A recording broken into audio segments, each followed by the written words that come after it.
Hey everyone, welcome to the stream. This is Accounting Nightmare. Welcome Alyosha, welcome Panicking, welcome Tag, welcome Sneejin.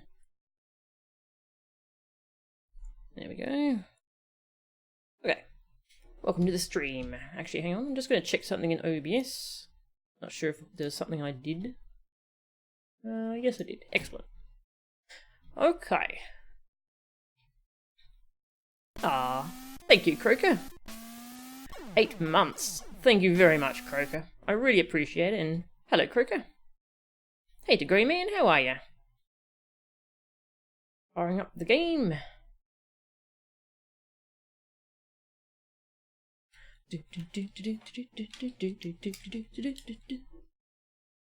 Oh, I think we're about halfway through case 4, which is the last case in this game. So at a guess, I'm going to say it's going to take 2 streams to finish it. But, you know, you never know what'll happen. Maybe I'll have to end the stream early or something, or maybe there'll be more content than I thought there would. Sub party. Yeah. Yeah, I really appreciate the subs. Thank you all. Yes, well... yeah, so once we finish this game, next up is going to be Zelda Spirit Tracks, using my 2DS capture device, so that's going to be pretty cool. I've always got that thing sorted out. I figured out what's on there, I updated the custom firmware, I updated the system update, I transferred from my old 3DS, so I've nearly got that thing sorted out. Now I need to put on a screen protector on that thing, because I've got a screen protector for it, yay! I just need to actually put it on. Putting on screen protectors, I always find it really stressful because it's so easy to get like a little bubble of air or a little hair or something under there. So I bought 2 just in case. So yeah, I'll try and do that tonight because I need to get this sorted before we start streaming Spirit Tracks. And I need to sort out some OBS layouts because, you know, DSs have 2 screens, so I'm going to have to figure out where to put them. You hate bubbles inside them? Yeah, it's so annoying. Actually, I've got... hang on. Yeah, I've got a screen protector for the Switch, and that did not go well. It turned on, hang on. Turn off Switch. The Switch screen protector has hair in it, it has bubbles of air, it's awful. I can't be bothered replacing it though, so... Turn off Switch, damn you. Turn off! Thank you. It's got like bubbles of air. You can't really see, I guess. Yeah, bubbles of air, it's got hair, it's there. Well, that's always annoying when that happens. Anyway.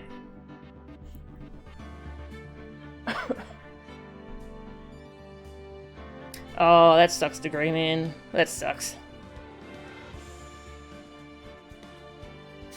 The killer kidnapped Steve and demanded I marathon this case to completion today. I don't think we can quite do that, but, you know. Especially because Steve wants to watch something with me when he gets home from work. Anyway. We're up to the next investigation segment. You'd actually rather pay someone to do the screen protector for you. Yeah. Because if you get it wrong, then it's like you have to throw it away, because it's, yeah. It sucks, anyway. March 22, 5:24 PM. Wright & Co. Law Offices. Alright. Oh, Pearl. Oh, hang on. We'll try and sum up what's happened so far. This is quite a case. Oh my god, there's a lot going on. Okay, well... the most important thing is that Maya has been kidnapped by someone who is talking to us through a radio transceiver. And they demanded that we get a full acquittal for this guy. So he's our client. Yeah, the kidnapper demanded we get a full acquittal for this guy, or Maya would suffer the consequences. And they demanded that we do it in 1 day, and we just finished the trial where we failed. There's been no sentence handed down, but the trial's been extended by a day. So we did not meet the deadline. We don't know what's happened to Maya yet. Yes, this guy's a TV star, and he's accused of killing another TV star. There's some bad blood between the two. God, what is going on? There's a lot going on. So this girl is the manager of our client. We thought she was the real murderer, but we finally got the truth out of her yesterday, or we think it's the truth anyway. Oh, thanks for the host, American. Yeah, she admitted that she tried to frame him for it, but she generally believes that he did it. So she planted some forged evidence to try and make him more likely to get arrested. Hey, American. We just got started today, so haven't really missed anything. I'm just trying to run down what's happened. I think those are the important things. Oh, and Edgeworth is back. And Francisca got shot by the kidnapper. She got shot in the shoulder. I think she's okay. She was in surgery. And so Edgeworth is being the prosecutor for this case. He took over from her. Okay, I think that's the important stuff. There's a lot of little details, but you know, there's always little details. FF7 Remake has the pre-order up. Okay. Is it still episode 1, or is that the whole thing? I haven't caught up with the news yet from E3. You seen a switch before you hit the stream? Oh yeah, I was talking about screen protectors and how stressful they are to apply. I was showing my Switch because I have a screen protector on there, but there's air bubbles and hair under the protector, and yeah. I was talking about how stressful those things are. Because I've got one I want to apply to my 2DS before I stream from that.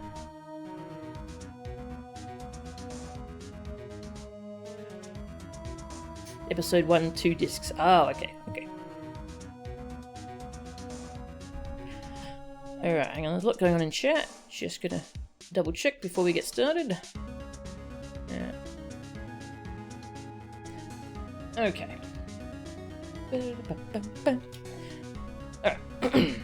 Mystic Maya! But Mystic Maya! There, Pearls. I can't take it anymore. Ah. But look, it'll be alright. Everything may still work out. The condition was that we had to get a not guilty verdict. And so far, the kidnapper has kept his word and hasn't hurt Maya. And he won't, because Mr. Enguarde hasn't been given a guilty sentence yet. Cheer up. We don't have time to stand around crying. We have to get going. You're right. Mystic Maya is in much more pain than I am. Yes, that's right. So... Hey, you guys! Glad I caught you, pal! Mr. Scruffy Detective. Oh boy, looks like Detective Gumshoe has been dubbed Mr. Scruffy Detective in Pearls' book now. It's just plain old Mr. Dick Gumshoe now, and I came to talk to you, pal. But we're kind of busy right now. Bum, bum, bum, bum. So, what are you going to do from now on? That's right, I think he got fired?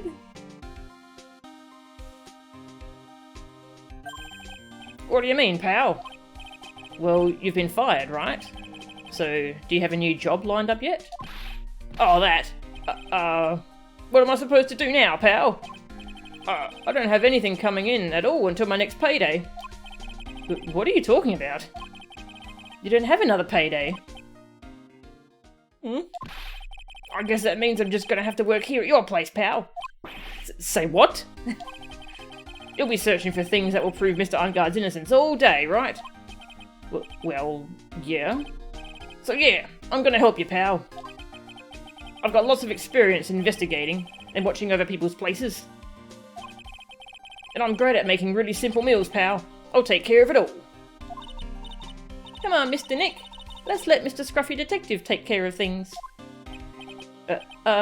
Okay. By the way, what's your best dish? Instant noodles, pal.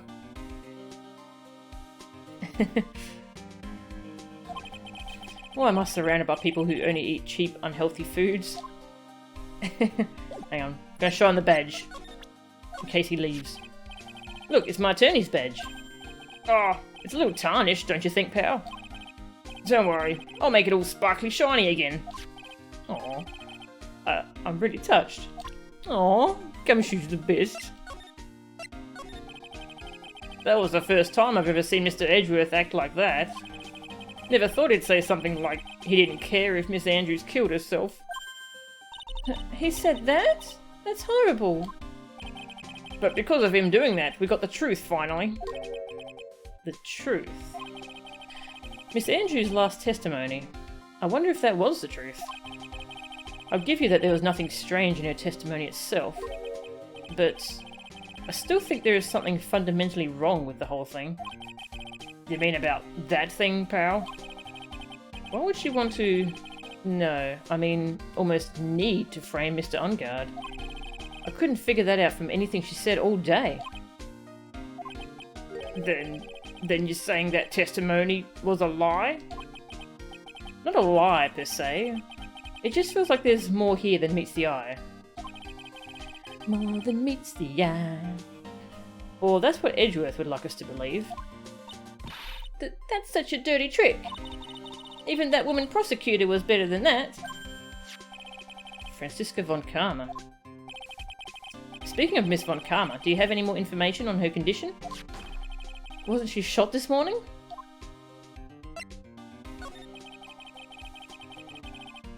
Miss von Karma was shot today on the way to the trial by a pistol, pal. But she's going to be fine, right? I mean, Edgeworth said she was in stable condition, but... Well, she was shot in the shoulder, so she's okay and still hanging in there. They should be done taking the bullet out, so she's probably resting at the hospital. Which one? What? Are you going to visit her, pal? No. Well, I was kind of thinking about it. Hey, you've actually got a heart, don't you? Hey, Magnolia, how are you? She looked like she was being tortured to death not being able to go to the trial today. So maybe it'd be good for her if you went and let her whip you for a bit, pal. Let's go let her whip us, Mr. Nick. That could be a thumbnail if I can't find anything else.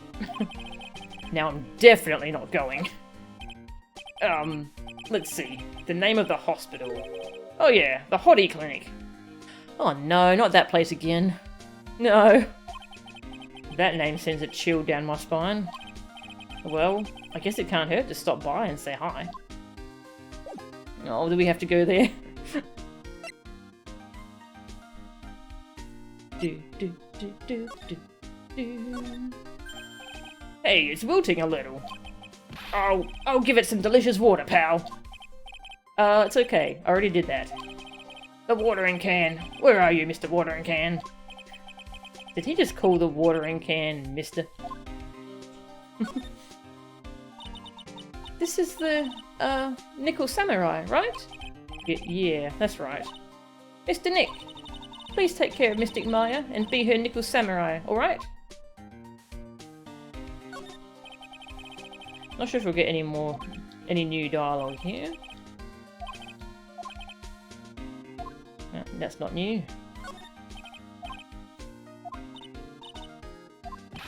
But I can get it even more cleaner, pal. Talking about the desk. Oh, that's for the toilet. What a mess, literally. What? Legal books.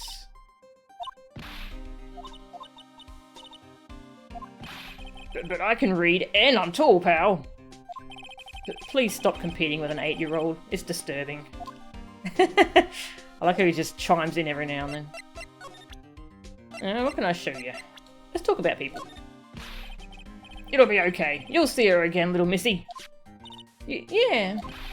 It's really important that you don't give up. Okay. I guess a big voice really does give you a sense of presence. I won't give up. Ever. Aw. Cheer up. You can't give in, missy. Yeah. Hey, I know. I'll show you something cool. How's this? Stop it! It's a real genuine pistol. I don't have my pistol or my police badge anymore. Cheer up. You can't give in. Yeah. What are those two doing? Aw, they got a kind of a cute little bond, haven't they? Hey, King Rolly. You see Phoenix more so as a waxy samurai. Waxy samurai? People are jealous of my roguishly cool detective look, pal. It's because of this look that I passed the detective's test, you know? Oh.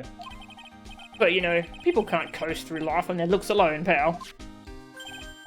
Yeah, you can't count on your looks alone. Wow, I learned something new every day. Oh, sorry, I learned something new today. Is she alright? After being shot, I mean. Her wound isn't that bad. Well, the gunshot wound anyway. But the wound to her pride, now that's a different story, pal. The wound to her pride? Well, until now, she's always upheld the Von Karma creed. But since she came here, well, you've given her pride quite a beating, pal. Oh. I mean, she may act all grown up, but she's really still just an 18-year-old. Quite frankly, I'll worry about it, pal. Aw. That's the first time I've seen that side of Mr. Edgeworth, pal. Forcing people to say what he wants them to do during testimony. I want to know what in the world happened to him all this time he's been gone. Could you please take a look at this? I can't think of anything to say about this, pal. Why don't I make us some instant noodles instead? That's okay, really. Alright, not sure if he's got anything else to say about these people. I'm not a real fan of action shows or anything, but I know who Juan Carita and Matt Engarde are. Juan Carita, though. He was always desperately trying to be better than Matt Engarde.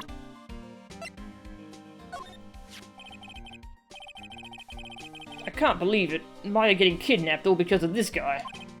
I mean, what kind of person is the real murderer anyway? Maybe they're a big fan of Mr. Engarde? But the kidnapper's voice... He sounded like an old man to me.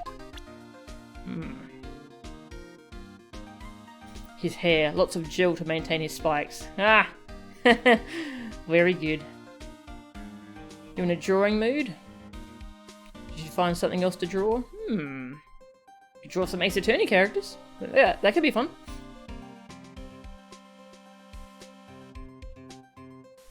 Candle Samurai. He has to hurry and defeat his nemesis before he burns out. Will he have enough time? Nothing to say about her. My impression of her has totally changed, pal. So where is she right now? I'm sure she's being questioned down at the precinct. At the very least about messing with the body and obstructing the investigation. And she'll probably be staying over at the detention center. The detention center, huh? She was Miss Adrian Andrews' mentor. Because of the suicide of the mentor she depended on, Adrian Andrews tried to follow her in an attempted suicide. Now the question is, who is Miss Andrews relying on now? Any evidence I should show you? So this Nickel Samurai was really Miss Andrews, huh? Yeah, this is either when she went to Mr. Engarde's room to get the knife, or when she was done with the foul deed. But I guess we'll never know.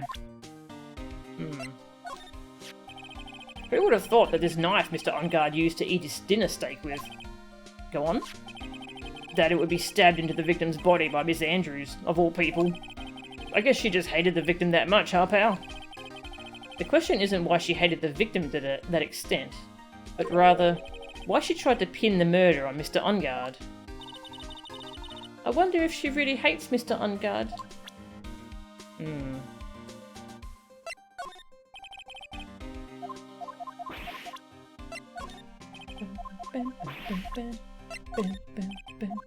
She really seemed to believe that he did it, didn't she? When I saw that button, I thought to myself, this is gonna prove Mr. Engarde's guilty. But it looks like there was a lot more to it than I thought, huh, pal? You're a pro. You should know better than to say something like that. Well, I'm not a cop anymore. Just a regular helper around the office now, so...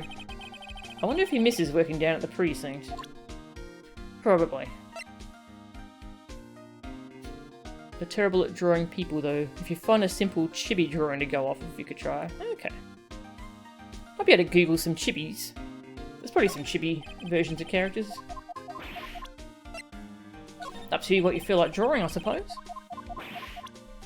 Anything else to talk about with Gumshoe? Want to be thorough. No, doesn't care about gossip. Okay. Doesn't care about the camera. That's fine. Have you heard anything from the kidnapper? No, not yet.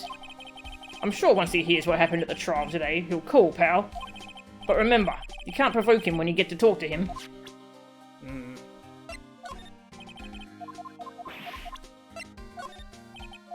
Okay. Well, where shall we go? Oh my gosh, we have some choices. Let's start at the detention center, see if we can talk to Adrian Andrews. March 22, detention center, visitors room. From what the guard told me, it sounds like along with Mr. Ungard, Miss Andrews is also being detained here. Then we should talk with them since we're here? Yeah, but both of them are still in questioning. Then we don't have time to waste. Yeah, visiting hours are almost over. Okay. We'll come back later. Guess we'll go to the police station. Chibi Deadweight, Chibi Phoenix, and Chibi Gumshoe. Chibi Deadweight. Oh, poor Nero. Police station, Criminal Affairs Department. Wow, everybody looks really busy with something or another. They're probably strengthening the evidence for tomorrow's trial. Hey, hurry up with that, will ya? Pass that victims list around. You've got to be kidding. There's over 100 people on here. Mr. Nick? Is Mr. Ungard really that big and bad of a criminal? Actually, Pearls, never mind. It sounds like they're working on a different case. 100 victims? Jeez, what are they working on? This must be the chief of the detectives here. He's glued to his computer screen. What? Prosecutor Von Karma was shot in front of the courthouse? But who did it? Who shot her? I have a sneaking suspicion that even Gumshoe could do this guy's job. Stop hating on people, Nick. That must be one of the detectives. He's mumbling something to himself. Very well. Now why do you want to work for our company? Well, that would have to be because I feel I would like to help this company grow. He must be doing image training for corporate interviews. Why would he be doing that? I don't think there will be any new dialogue here. Yeah, the rest of this is probably different. The same, sorry. Okay. Should we go to the hospital or should we go to the hotel? Let's go to the hospital, because I think there's a lot to do at the hotel, most likely, so... Let's go to the hospital. Bum, bum, bum. You wonder how much Nero weighs. You're probably right, 80 kilograms on his robot arm. Yeah, 80 would be a... Yeah, probably around 80. Depends how much his arms weigh, I suppose. His devil breakers.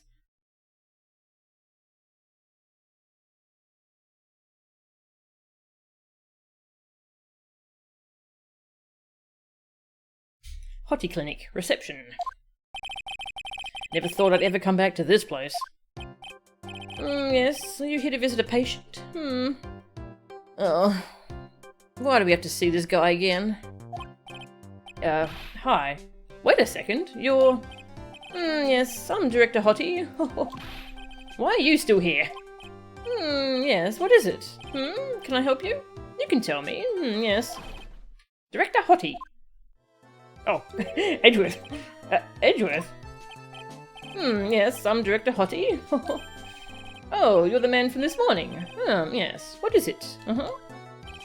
Director, Franziska. How is Franziska Von Karma? You don't need to worry. Yes, she's in good hands. Because, you see, I'm personally taking good care of her. Yes. I don't trust this hospital at all. Nope. Not at all. Why do you want to work for us? I need money, da. And that's why you've always stuck to interviews. Hey, Mr. Fahrenheit. Welcome to the stream. I'm not sure how much that is in pounds either, sorry, American. I always just type things into Google. Type 80 kilograms to pounds and they'll do that for you. Yeah, this character sucks. Is that gold or corn? Good question. Don't know. Yes, and that thing, that surgery, it went well. You have my gratitude.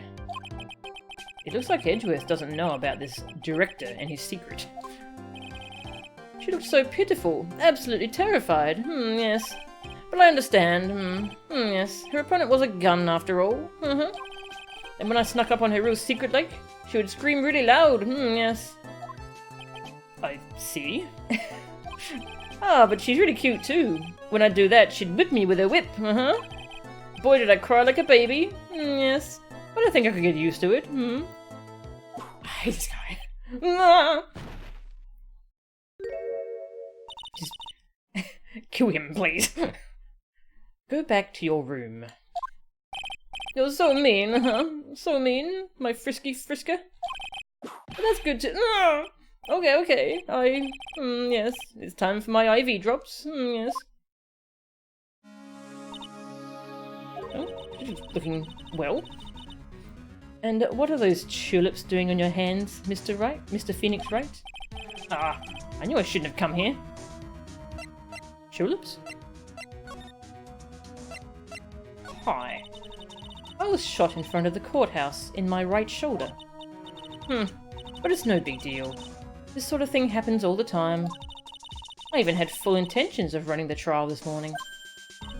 But that would have been too much for you.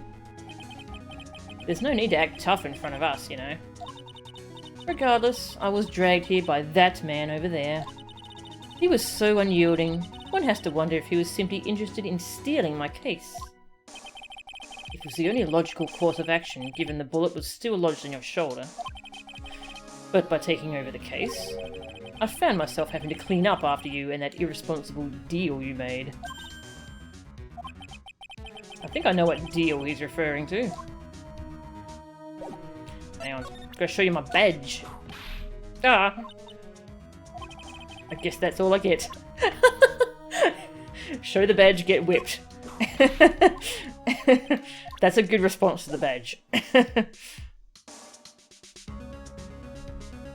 Oh, did he bring flowers for her? Oh, is that what she was talking about? Okay.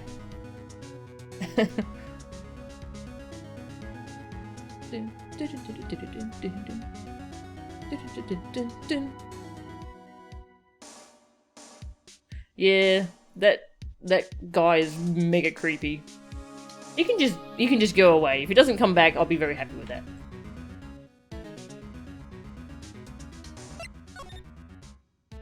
What is Hottie's secret? That he's a creep. It's not really that secret though. Miss Von Karma, you made a deal with Miss Andrews yesterday, didn't you? I don't know what you mean. In order to make sure you got your guilty verdict on Mr. Ungard, you told Miss Andrews to not testify in court today. I don't know what you're talking about. Do you have proof that I made such a deal? You're denying it? It looks like you were lucky, Mr. Phoenix Wright. If I had been in court today, this trial would already be over. All while hiding Miss Andrews' own crime? It isn't my problem, whether she had tampered with the evidence or not. I have only one objective, to find Ungard guilty of murder. Not very moral, is she? The end justifies the means, Mr. Phoenix Wright. The end justifies the means. Miss Von Karma, Adrian Andrews believed you when you said, if you don't tell the truth of what really happened, then Ungard will be found guilty. And what does that have to do with me? Because of that, she is now in danger of being found guilty herself. All because she believed in your words until the very end. That still has nothing to do with me. She's just a weak person, that's all. But you had to know she was... Ow! I think visiting hours here are about over. So, if you'll excuse me. And come back. Aw. What's wrong? Why did she suddenly cut you off? Probably because she thinks I had the advantage in that argument. Edgeworth. Oh, now we get to show the badge to Edgeworth. I've been put in charge of this case, so I can't give you any help with regards to clues or evidence. You sure are hard-nosed. Totally different from Detective Gumshoe. And that is why he was fired. He's got a point. What happened today at the trial, Edgeworth? That was not like you at all. I mean, I know you knew about Miss Andrews' condition. You could have made her testify as many times as you wanted, but to go that far... but she wouldn't testify about that until I said something. Listen, Wright, the courtroom is a garden of judgment. I am putting myself on the line when I stand in there. And that's why I made the witness do the same. It's only natural. Right. Yeah, Gumshoe got fired.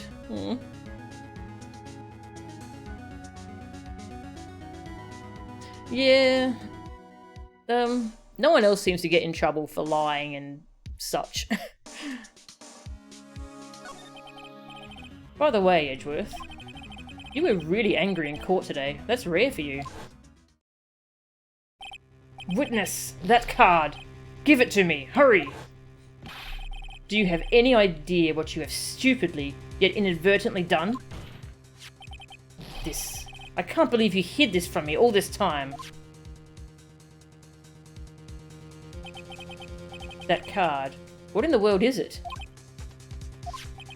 You mean this? Listen, Wright. This is top secret information. You absolutely cannot leak this. A special investigations team has existed for a number of years, but few know of it. I understand. Their task is to find the owner of this card. A man called Shelley the Killer. And just as his name states, he is a killer, an assassin, the best at that. An assassin? Well.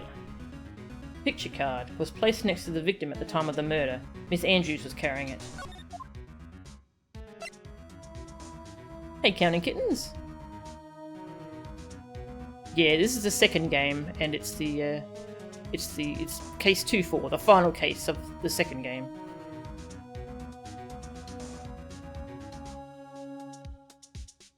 Just gonna drink some water.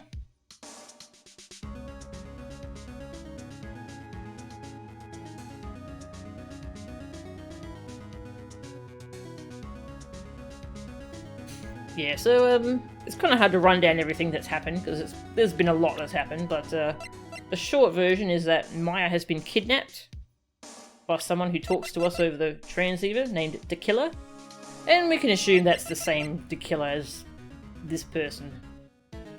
So it's an assassin. He kidnapped Maya and he demanded we get a full acquittal for this guy, who's a star. This guy's accused of killing a rival star. And that's kind of the simple version, I guess.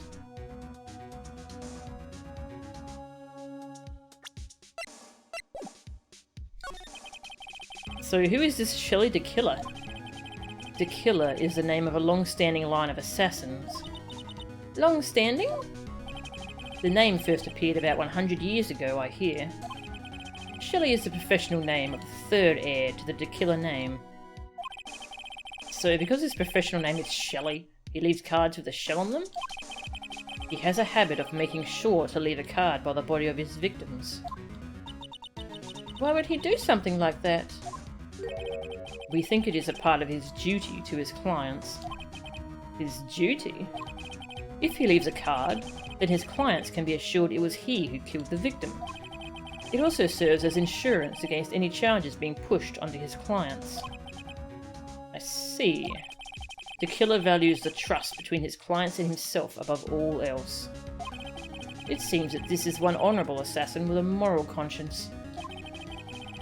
I guess that even honourable assassins can exist. So, you think this assassin? You think he's the one who did the killing in this case? It would appear that way. The discovery of the card basically confirms it, wouldn't you agree? Shelley the Killer, huh? I noticed something at the trial today. You were behaving in a very strange manner. Is something the matter?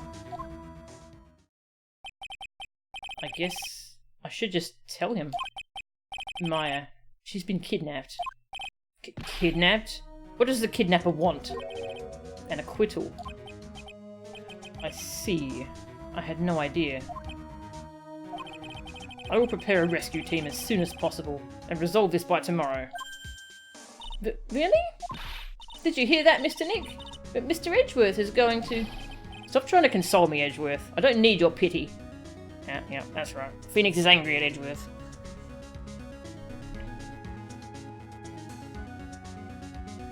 Yeah, I think Adrian took the card, and that messed things up because... Yeah, because the card is left there for the police to know that it was an assassin that did the killing. But Adrian took the card, so the police didn't see it.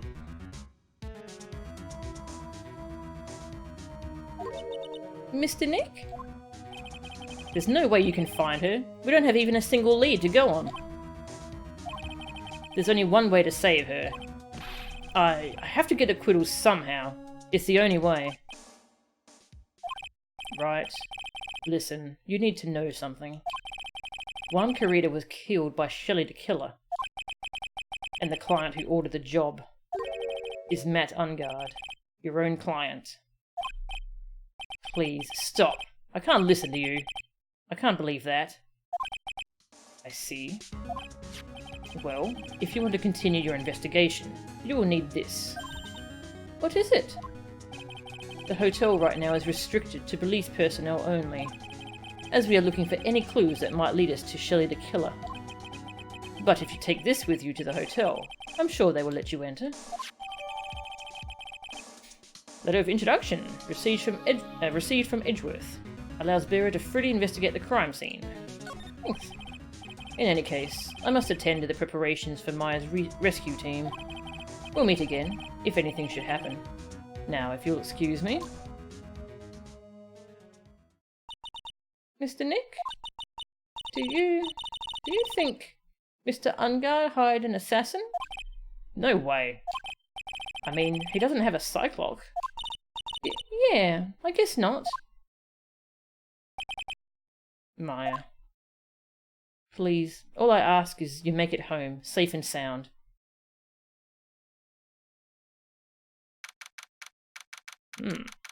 Date question mark, time question mark, location question mark. Alright, yeah, so we saw the first part of this little sequence before where Maya seemed to unlock the door, but we didn't see what happened after that. Hehe, I guess even kidnappers can be a little clumsy.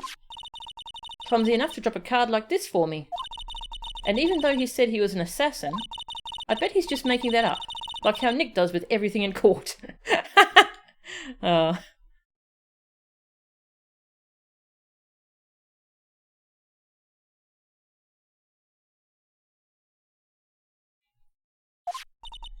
Anyway, let's try out the card trick with this card I just found. Click. Sounds like I've got the door open. Okay, time to go take a look around. And now we get to play as Maya for a little bit. Take a look. There's all sorts of things piled up here, but it's too dark to see. What's this? It feels like there are a lot of glass bottles here. And these... they feel like barrels. I'll pass. Too bad I'm really hungry, and not really thirsty. I've unlocked the door with this card. I should probably go and take a look around. Yeah.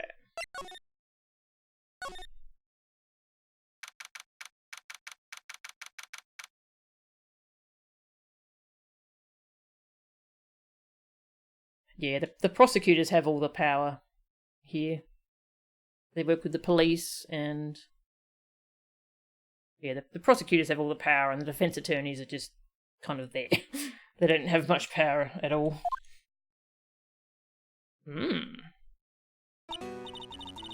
What is this place? I've got a feeling I'm not in the hotel anymore. Are those videos over there? Well, I'll worry about that later. For now, I should be looking for clues. That way I can show them to Sis and maybe get out of here. Oh, can't look at that. I can't see very well in this darkness, but it doesn't seem like there's anything here. Oh hey, it's a computer. I've never really used one before. I have no idea where the power switch on this thing is. Drat. There goes my plan to use this somehow to get out of here. Oh. Oh, locked. Of course. And it doesn't look like I can use the card to open this door. There's a little hole at the bottom of the door. If only I was a little skinnier, then maybe I'll be able to crawl through there. That's weird. What's a figurine doing on a sofa in a place like this? I think it's a bear. Aw, how cute. But it's got a lot of cuts and slits on it. I wonder if it's some kind of puzzle or something? Puzzle. It's so dark in here that I can barely see, but these kind of feel like videotapes. All of them. Just what kind of room is this?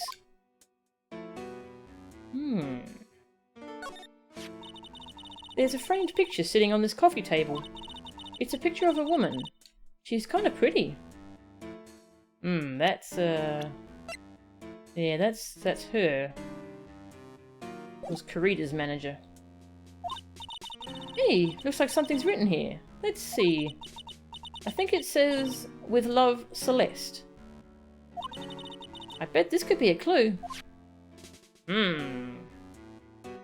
So they were in a relationship. What is this thing? An antenna, I guess? And this is a VCR? There sure are a lot of electronic gadgets here. But what is an antenna doing here? Oh, this simply will not do. I cannot have you wandering around at will. It seems that your Mr. Wright is truly concerned about you. He is? For now, I would suggest you remain cooperative. If you cannot, there are ways in which I can help you. Ways? You mean? Dead men tell no tales is how the saying goes, correct? Dead? I'm almost certain I told you on our first meeting. I am an assassin. No way. You're lying. I mean, an assassin? People are not always who they appear to be. Nick! Well. That's not going well.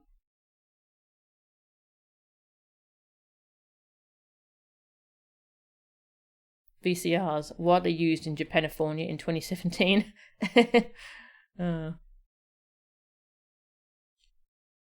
7:04 PM, Hottie Clinic reception. Mr. Nick? Oh yes, Pearls? Got caught up in my thoughts about Maya's situation. Mr. Edgeworth has left, you know? I guess for now, I have no choice but to believe in Mr. Ungard. But I think I should listen to his story one more time. Alright, let's get going too. Okay. Anything different here? This patient is undergoing rehabilitation.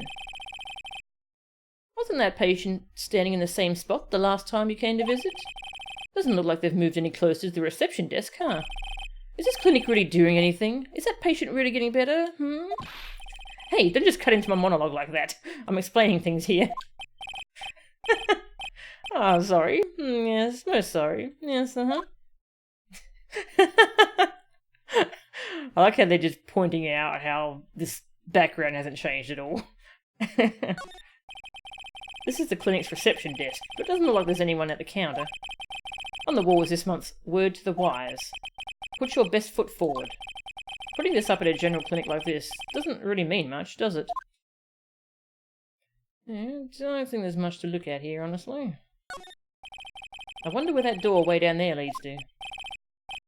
Extra, yeah, we saw that in the old case.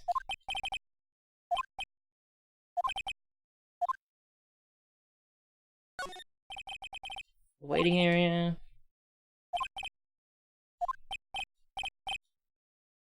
Visiting hours, however. Okay. Ugh. It's time for nightly consultations to begin. Mine, that is. Isn't there anyone keeping an eye on this guy? Yeah, they need a guard or something following this guy around. Ugh. Hey, Gumshoe.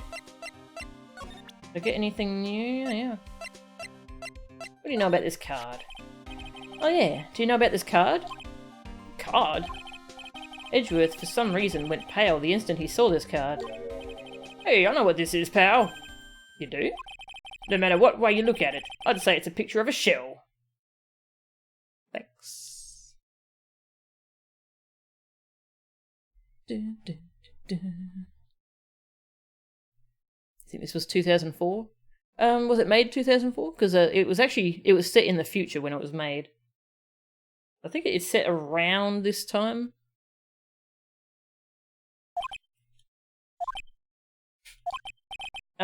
That's it? Oh yeah, that's right. Mr. Edgeworth really likes those cooked snail things. What are they called again? Escargot or something like that. Mr. Nick, I think we just solved the mystery of why Mr. Edgeworth's face turned pale, right? As I suspected, Gumshoe has no clue. Well, we found out Edgeworth likes escargot. Very important to this case. Could you please take a look at this? Okay. Nothing to say about that. Anyway, we can go to the hotel. We'll see if anyone's at the detention centre now.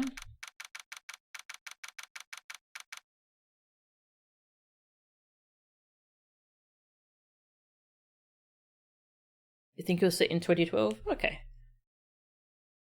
Yeah, I forgot what year these games were set in. Detention Centre Visitors Room. I'm sorry, but visiting hours are over for today. Aww. I have too many questions I need to ask. I'm sorry, but I'm Phoenix Wright, a lawyer for one of the... You're Mr. Wright, you say? Oh, yeah. There's a message here for you. A message? It's from Matt Ungard. Ah, here you are. What did he write? Is it something really important? I don't know. Well, let's see what it has to say. To Mr. Lawyer Dude. I've got something really important to tell you. Why do I feel uneasy all of a sudden?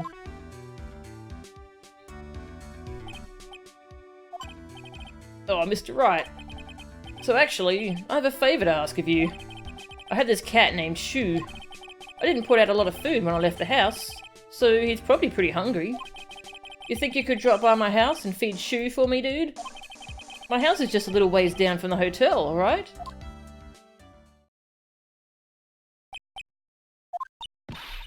This is terrible. Let's hurry, we have to feed his cat. I'm sure poor Shu's stomach is growling by now.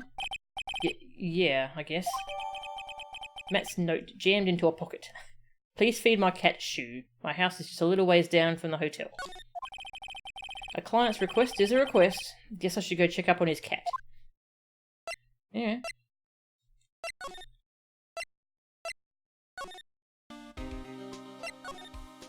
Bum, bum, bum, bum. Hotel. Speaking of House Cleo, she's good. She's in this room, but I can't show her because she's behind the curtain. You can just see her bum sticking out from the curtain. That's all. March 22, Gatewater Hotel, hotel lobby. Alright now, Mr. Nick. Let's go look for clues. We have to, for Mystic Maya's sake. Who's this gonna be? Oldbag, I'm guessing? You shall not pass. Yep. Oh, Miss Oldbag. Don't devalue my name and turn it into a gasp, you spiky-headed pettifogger. What the hell's a pettifogger?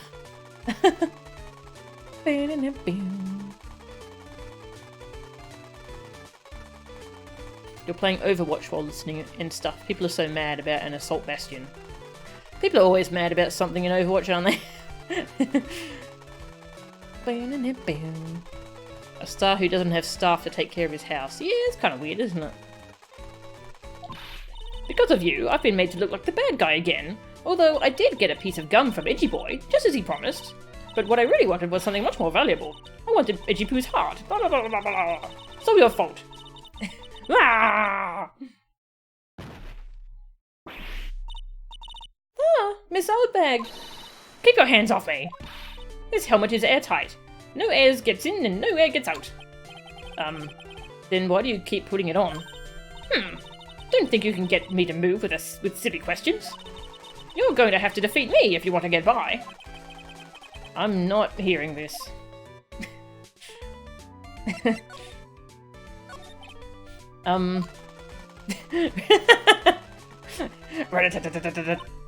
Ha!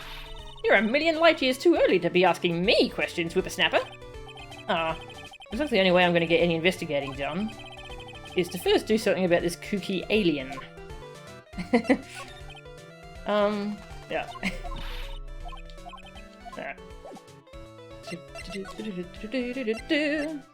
Okay, well, should we check around the hotel first? I presume we give her the letter introduction. Or do we go feed the cat?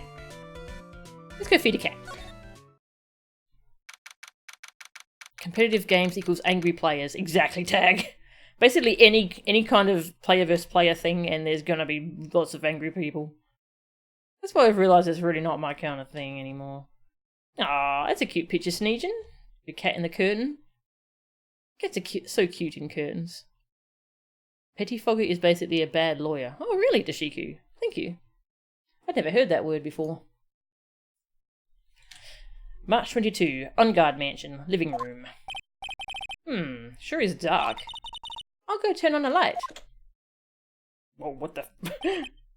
Wow, so this is what a star's house looks like. Must be nice to be rich. Come on, Mr. Nick. Let's find Shoo, the kitty cat. Shoo!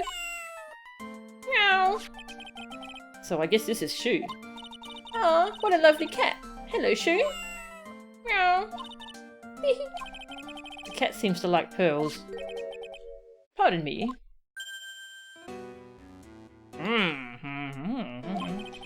May I help you with something, mister? Oh, we're lawyers. Actually, I'm Mr. Ungard's lawyer. The master's... Then you must be Mr. Wright. Yes. Ah, it's a pleasure to meet your wonderful self. I am the family butler, John Doe. Okay, John Doe. That's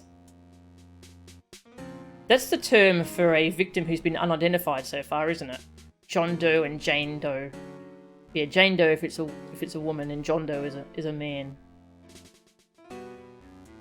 Yeah, that's the term police use, isn't it? If they haven't identified a victim yet. Oh, that's a cute dog, Mr. Fahrenheit. Aww. Gorgeous. Competition can be fun, but angry players puts a damper on the experience. Yeah. Yeah, I completely agree. Hospitals use it as well? Ah, okay. Nice to meet you. Meow. Sorry, I have to meow. I have to. You must know all sorts of things about Mr. Ungard, right? Honestly, sir, I don't believe my master is capable of such a foul deed as murder. And, anything else? No, not especially. It is not appropriate for a lowly servant to speak of the master or his affairs.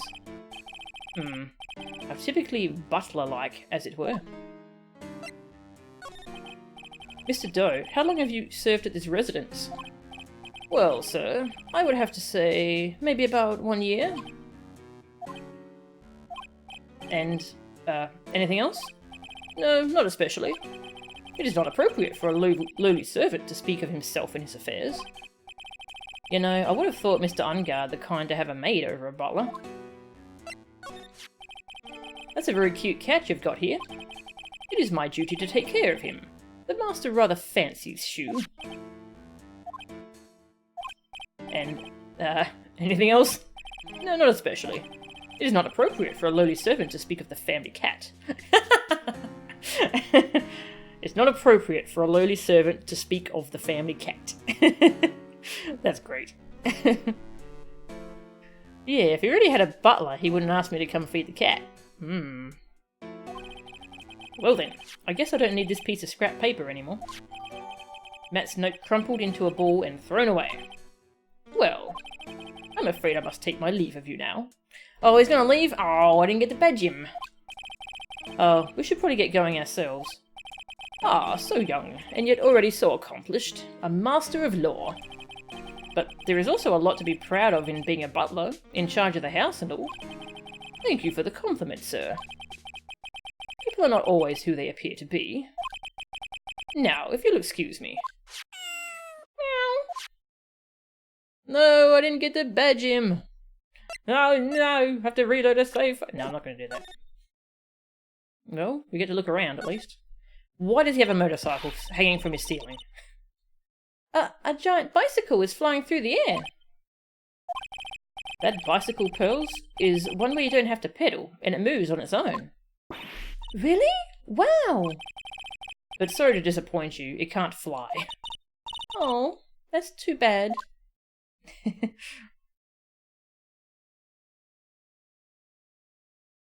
Yeah. I missed my opportunity to badge him. Gotta badge people when you get the chance. That's the moral of the story. There's another door over there. You shouldn't go wandering off over there, Mr. Nick. Yes, Pearls. Now I know how Maya feels when I tell her to stop playing around. Ah, there are masks here. Yeah. That one in the middle is the Steel Samurai. The ones next to that are the Pink Princess and the Evil Magistrate. They fought many battles against the backdrop of Neo Old Tokyo. Wow, you really know a lot about the Steel Samurai, Mr. Nick. I don't know whether to laugh or cry that I know more about that show than a kid. There's a small door at the bottom of this bigger door, Mr. Nick. I bet it's for Mr. Unguard's cat to use. Oh, you mean Shu? The door is locked tight. Well, I guess that's to keep nosy people like me from entering it. It's a very comfortable and spacious lounge set. I wonder if famous stars drop by and sit around to have a good time. In any case, I don't really belong here, do I? Ah, what is with me and feeling inferior today? Hmm?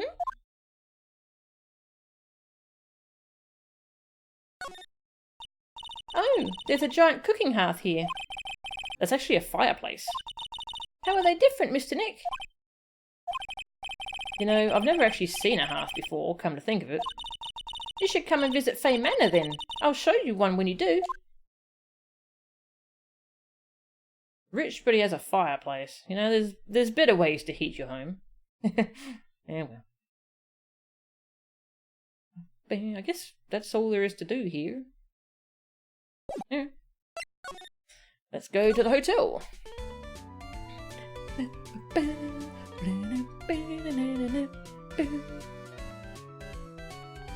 Phoenix vs. Old Bag recreated in Metal Slug.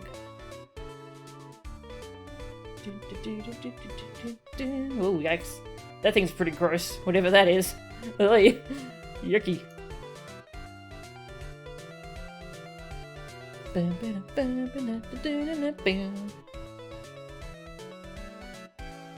Fireplaces are mostly for decoration these days, just looks fancy. Yeah, that's a good point, Dashiku. You've been having fun in Atlas since it was on sale. What's Atlas? Alright. Check out my badge. Could you please take a look at this? Sorry, Sonny. I can't see very well through this helmet. Looks like the only way I'm going to get any investigating done. So first do something about this kooky alien. I see that look in your eyes. You stop thinking I'm an alien from outer space this instant. Maybe if I show her this letter I got from Edgeworth. Miss Oldbag, if you would look at... What? You want me to look at this worthless piece of... Edgy poo! Is that a perfume? Pheromone d'Amour I smell? Ugh. Let's see here. Would you please allow this unsophisticated young person to conduct his investigation? Yours truly, Miles Edgeworth. Yours truly? That man's good at flattery. Fine, but only because Edgy Poo said so, you understand? The little introduction given to Miss Oldbag. I just thought of something I have to do. Remember, no messing around. You do anything bad and I won't let you off the hook. Bye. It looks like she has strong feelings for Mr. Edgeworth. That may be, but you know nothing's going to come of it. That's so mean, Mr. Nick. Feelings are meant to be told and shared. Ow. Every time we talk about love, I always end up with a handprint on my face somehow. So anyway, let's continue our investigation. Okay. Oh god! Ugh, what now? One little thing, before I forget. You can't go into On Guard's room today. Why? The police's main investigation team is going to be in there all day, you hear? I wonder if they're the team in charge of investigating the killer. So don't go in there. Set one foot in there and you'll face the wrath of Wendy Oldbag. This was a reskinned Ark. Oh, that game. That's right.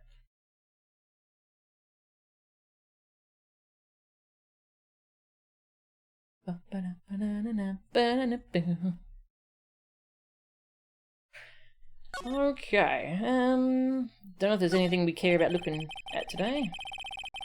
It's the stage they were going to use for the post-ceremony stage show. After the show, there's supposed to be a press conference, but that press conference, it was really the victim, Juan Carita, trying to disclose something about Mr. Ungard. But they're both heroes. Why would they do something so unheroic? They may look like heroes on the outside, but on the inside, they're only human. Aw, we just crushed her dreams. Seats for the spectators of the post-ceremony show and press conference.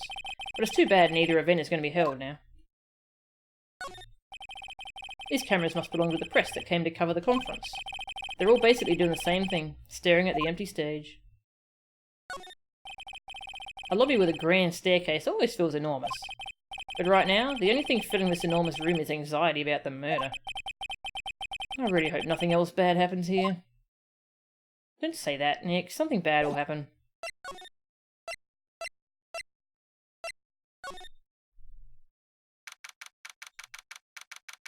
Gatewater Hotel, Viola Hall. Looks like we're the only ones here. And yet, the hotel seems so busy somehow. Probably because the police team is scouring for clues about the killer. They still haven't cleaned up all this food. Jeez, it's gotta smell real bad by now. I want to eat a meal with Mystic Maya again. Yeah, me too. Whenever I watch Mystic Maya eat like she does, it makes me happy about eating, and then I can eat a lot. Well, then, how about after we wrap up this case, we all go out for a huge 20-course feast? How's he gonna afford that? Okay, let's work really hard then. 20-course, jeez. This sure is one luxurious hotel. Almost to the point of gaudy with how it all blends together, everything fancy imaginable. Speaking of fancy, blah blah blah, that's the same dialogue. They haven't cleaned up all the food yet. There's a sad feeling hanging in the air now that the party's over. That is such a beautiful sight. The chandelier. Yes, but I can't believe it. I can't believe that such a terrible murder happened under such beautiful lights. It's shocking. Oh. Not much to do here, is there? There's a grand set of doors over there. It's the doors Maya followed the bellboy out of, only to disappear. If only we had all gone together. Ooh-ah. Hey amigo, how are ya? How's the case coming along? Pretty well. We're about an hour into the next investigation segment.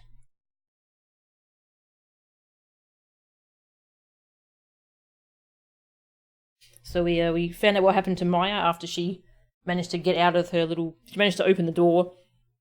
She didn't get very far though. She found a bunch of stuff and then the killer found her and locked her up again, I think. And we got asked by On Guard to go to his house and feed his cat. And we went there and there was a butler who looked exactly like Shirley the Killer. So yeah, it seems like he's keeping her at On Guard's house. But we weren't able to find her because we didn't know. So yeah, it's looking pretty sus for On Guard at the moment.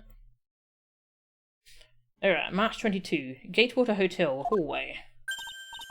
Hey, city boy! Lotta, you're still here? Reckon course. An investigative photographer eats or starves on her ability to snap up the scoop, yeah?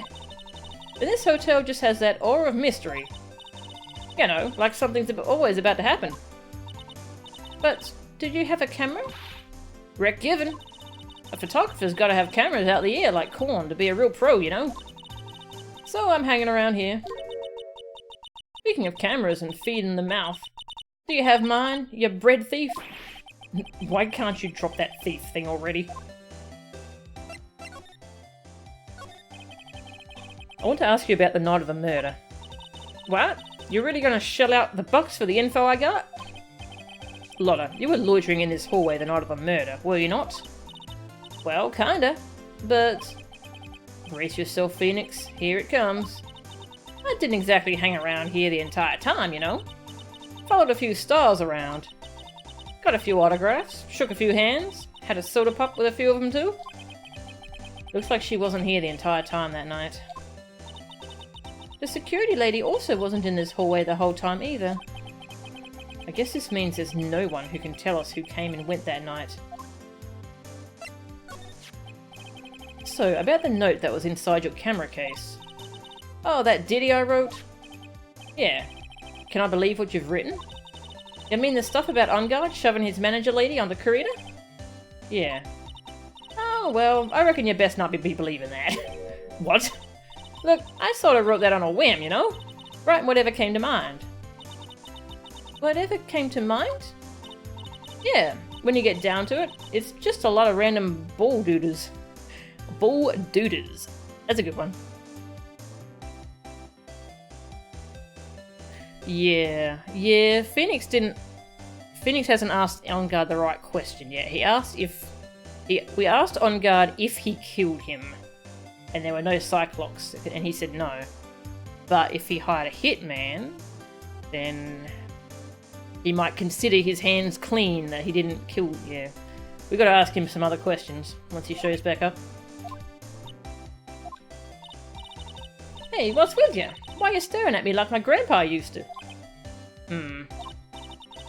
Hey, and why do you look like you suddenly got older too? Or am I just shrinking here? Ah,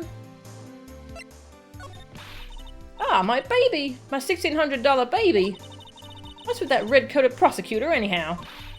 The guy told me it was evidence and refused to give it back to me. Well, that's kind of how it is. Hey, you're that redcoat's friend, ain't you? So put in a few good words for me and get me back my camera. You want me to do what? Listen, nag the guy real good for about 5 hours and I guarantee he'll give it back. Okay, can we ask her for money or something? She's always demanding we give her something in exchange, so we should like demand she give us a bunch of money.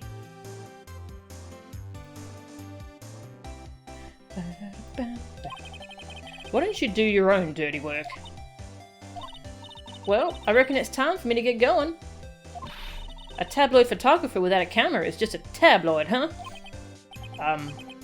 Yeah, I guess so. Keep yourself together out there, you hear? I'm coming to see you in court tomorrow. Okay, I'll see you then. And you too there, little un. Keep up the good work, okay? Okay. Don't be picky about your food now. Okay. And make sure you do all your homework, you hear? Okay. And if you happen to find yourself a camera, make sure you bring it right to me. Would you please just leave already? Yes, thank you, Phoenix. We didn't get the badge here, though. I've been missing a lot of badge opportunities. People just disappear after you finish talking to them about everything. Don't think this is anything new.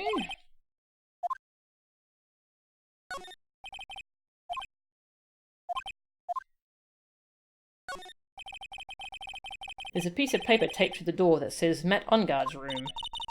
The old lady told us about this, didn't she? That we can't go in this room tonight. I wonder if an investigation briefing is going on right now inside. Without Detective Gumshoe. We should, like, press our ears up to the door and listen. Yeah.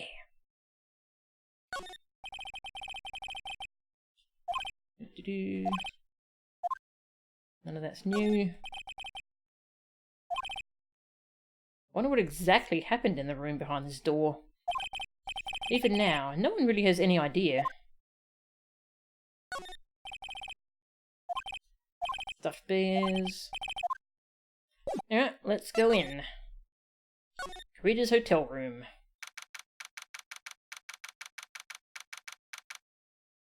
Gatewater Hotel. Karita's hotel room. Who's this gonna be? I've got no idea. Mr. Nick! What is that otherworldly, ghastly moaning? I hate evil ghosts. I don't think it's a ghost. Maybe it's a demon. Why is she here? Excuse me, watch who you're calling a demon, brat. Zoinks, it's the alien. Who are you calling an alien? Oh, it's just you, Miss Oldbag. What are you doing here? What is wrong with you young'uns today?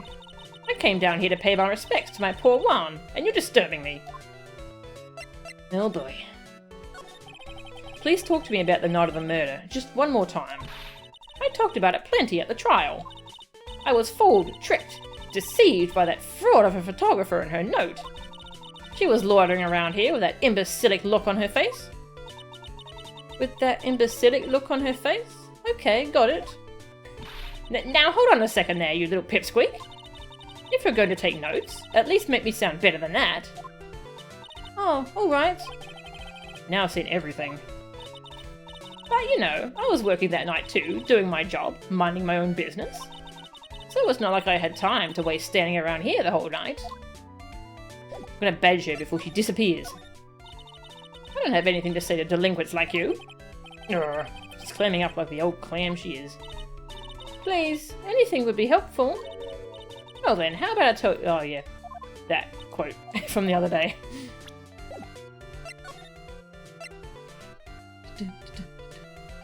Cool Devil May Cry, we need Dante's expertise, yeah. I was wondering if you could tell me a bit more about Karita. He was the most popular star, you know, especially where it counts, in my book. But I heard that he was lagging behind in the polls against Mr. Ungard. Well, that's just a recent thing. Bad luck and all that, you know. But he was going to become an even bigger star than he used to be. Look, just look at this mountain of presents. It's a show of the mountain of feelings all his fans had for him. Yeah, the mountain is pretty big, and certainly nothing to shake a stick at. Mr. Nick? What is it, Pearls? The presents. They're all bears, right?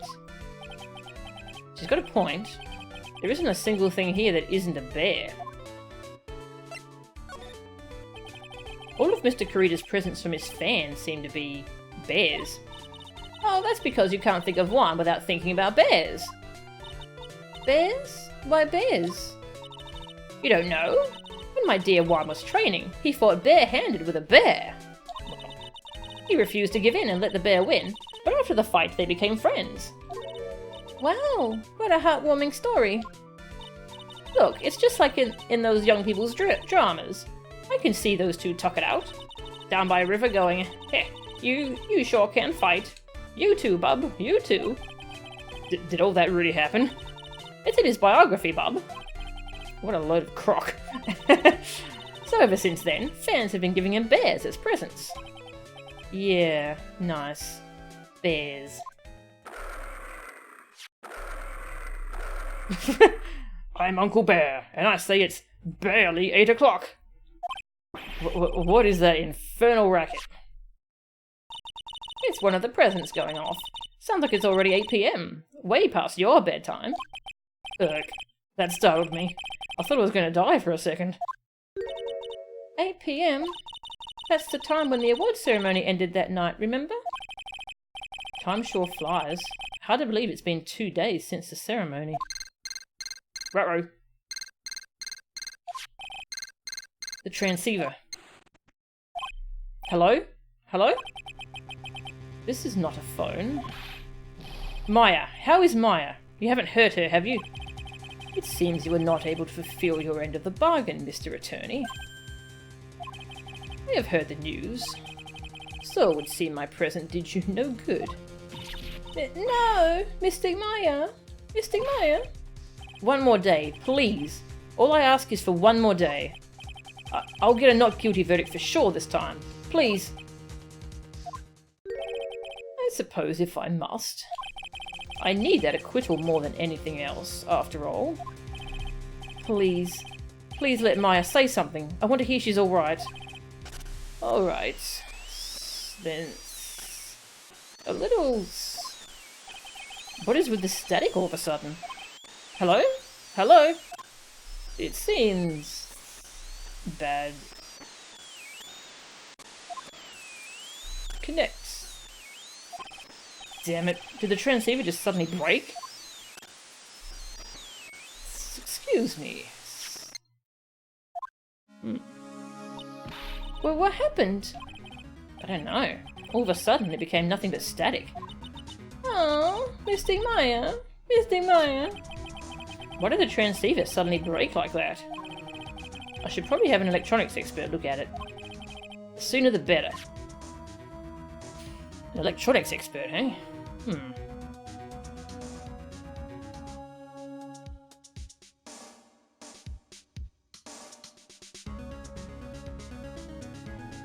Well, that's ominous. Yeah, just a little bit. Just a little bit. Is there anything different to look at here? It's a beautiful wine glass, and there's tomato juice in it. Ew, tomato juice. I don't really like it much. Nah, that's not different.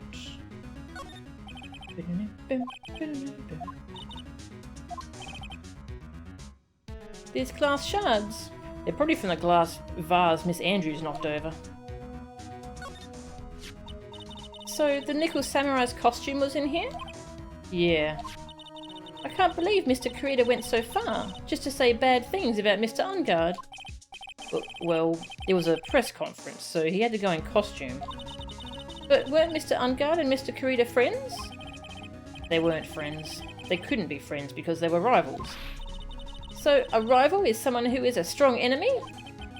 Bells is really fired up over this, and I don't have an answer for her.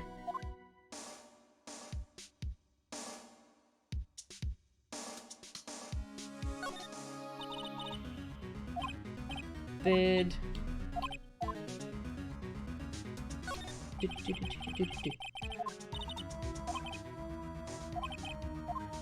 Yeah, I don't think there's anything else new here.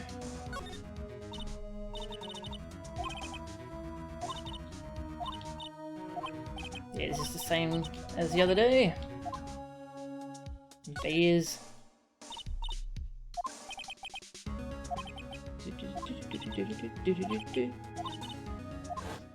So maybe he actually didn't like bears.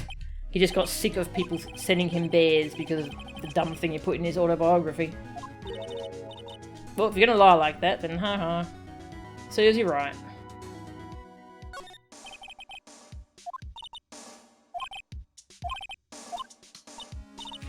Yeah. Well, I guess we'll go find someone to show this transceiver to. Hey, old bag, what do you think of my transceiver? No? Okay. Just gonna show this transceiver to everyone. Have I shown her everything? Ooh. John Doe, age question mark, the butler of On Guard Mansion. But for some reason, I get the feeling we've met before. Wonder when could it possibly met before? Yeah. We asked her about Juan Kurita? No? Okay. About Edgeworth. Who would she choose between Juan Kurita and Edgeworth? That would be a difficult choice for her. Call Emma, we need science, yeah! Emma could help.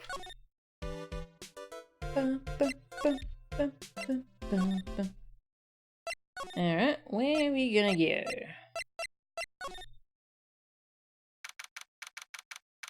Brighton Co. Law Officers. Hey, welcome back, pal! I thought I'd make you a little something for dinner. That's nice, thanks. A rich man's luxurious full-course meal. Out of a can, that is. I'm sorry you went through all the trouble to cook, but I don't have the time to eat. Oops. Looks like you don't have a can opener, pal. You've got to be kidding. And here I thought he had already whipped something up. Oh, I know. There is one way I know how to be helpful. Ask me about anything you want, pal. Go ahead. Well, since he's here and offering, I wonder what I should try asking him about.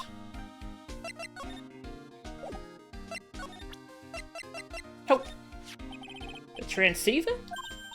Oh, Mr. Nick. You should ask Mr. Scruffy Detective about that thing. What thing? Oh yeah, this thing just up and broke all of a sudden. It broke, pal? When I was talking to the kidnapper, it just suddenly broke into static. Look, it sounded like this.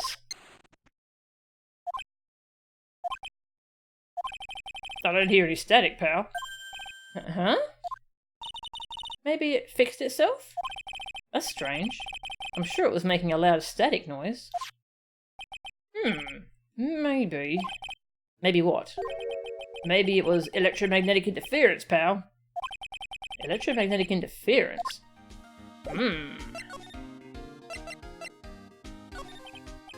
So, what is electromagnetic interference? It's something that happens when a radio wave gets mixed up with another signal, pal. Oh, when you put it that way. I don't understand what you're talking about. Like, for example, when a cell phone goes off next to a computer screen. The stuff on the screen gets kind of fuzzy and starts acting funny, right? Huh? Computer? It's like when you use a dryer next to the TV and the screen starts looking weird. Oh, yes, the TV does do that. Oh, so that's what you're talking about. She seems amazingly happy at being able to understand this. Aw. Yeah, I remember the old days of the cell phone. You'd hear when a cell phone was about to start ringing. You'd hear like this kind of sound in speakers and such. Yeah, I don't think that happens anymore. So the room you were in when that interference to the transceiver happened. There's got to be something there that's sending out very strong radio waves, pal. Something like, like a listening device or something. Ah. Hey, speaking of that, where were you when it happened? We were in Mr. Karida's room, the scene of the murder. What? That's it. I'm gonna sneak into the precinct and get us Bug Sweeper. I'll meet you at the crime scene later, alright, pal? Wait, Gumshoe? Oh yeah, baby, it's investigating time. I'm on fire, pal. My fingers are itching to go. Yeah! We should be going too, Mr. Nick. Alright, let's go. Wow, he's gonna go steal a Bug Sweeper for us.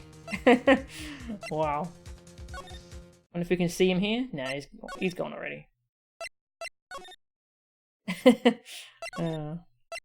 Just see if there's anyone at the hospital. No? Okay.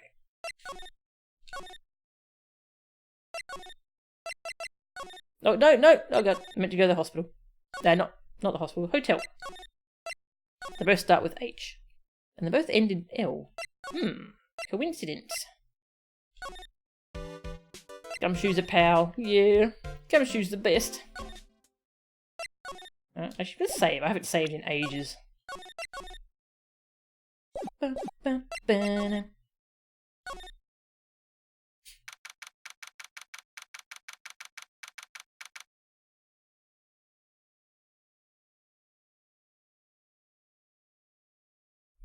Gatewater Hotel. Karida's hotel room.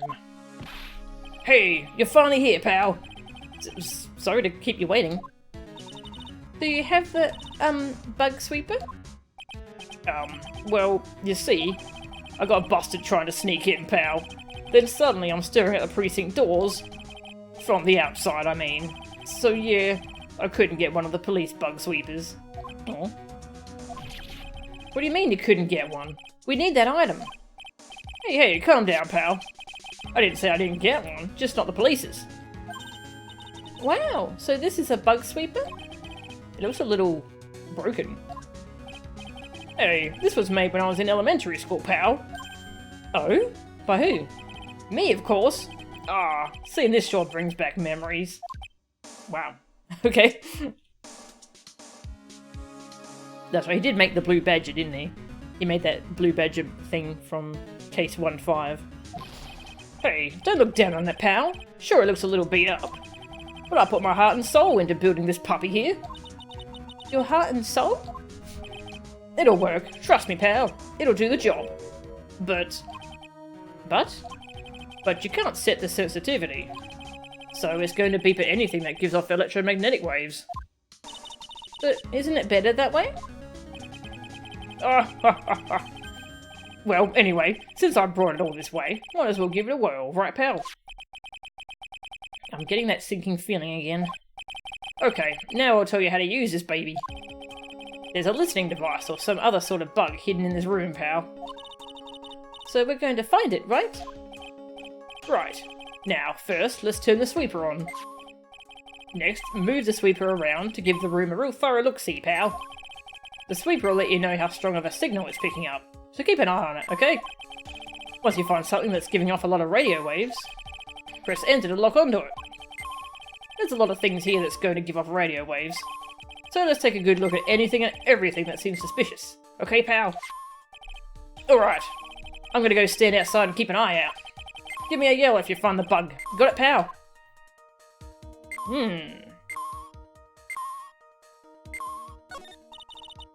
There doesn't seem to be anything giving off radio waves there, Mr. Nick. Keep a careful eye on the bug sweeper. Let's try again. This sweeper isn't exactly the best. Well, make do with what you have, right?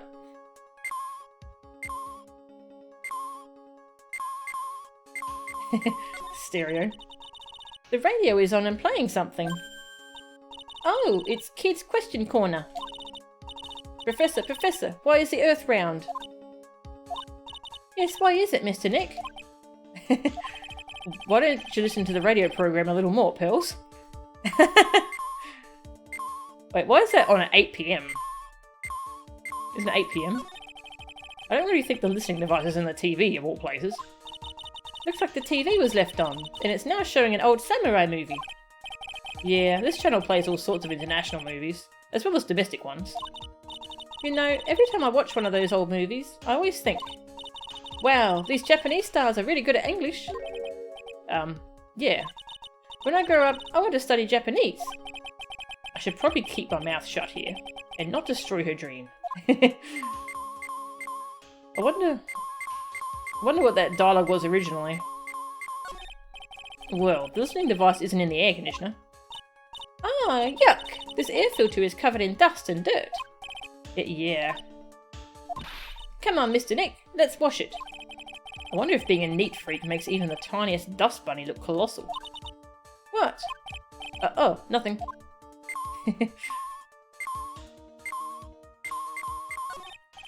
Lamp, check. Listening device? Nope. There are a lot of lamps in this room, aren't there, Mr. Nick? Yeah. And they're all on. You shouldn't do that, Mr. Nick. Don't you know that's wasteful? Yeah. I'll be more conscientious from now on. Sorry. But we're not the ones who did it. Another lamp. Well, the phone is the most common place for a listening device, I'd say. But let's take the receiver apart first before we get ahead of ourselves here. Wow, you know a lot about electronics, don't you, Mr. Nick? Yeah, I know tons. Especially when it comes to taking them apart. It's my specialty. I'll leave the fixing part up to Gumshoe. So, is there a listening device in there? No. And I really thought it had to be in the phone, too. I bet there's a robot bear. Oh, what a lovely bear.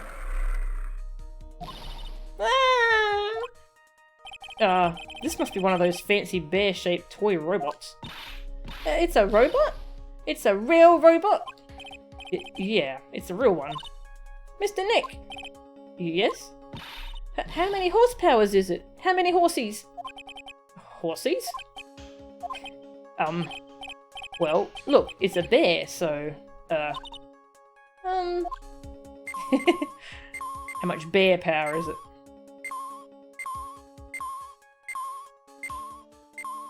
The drink is bugged. Aw.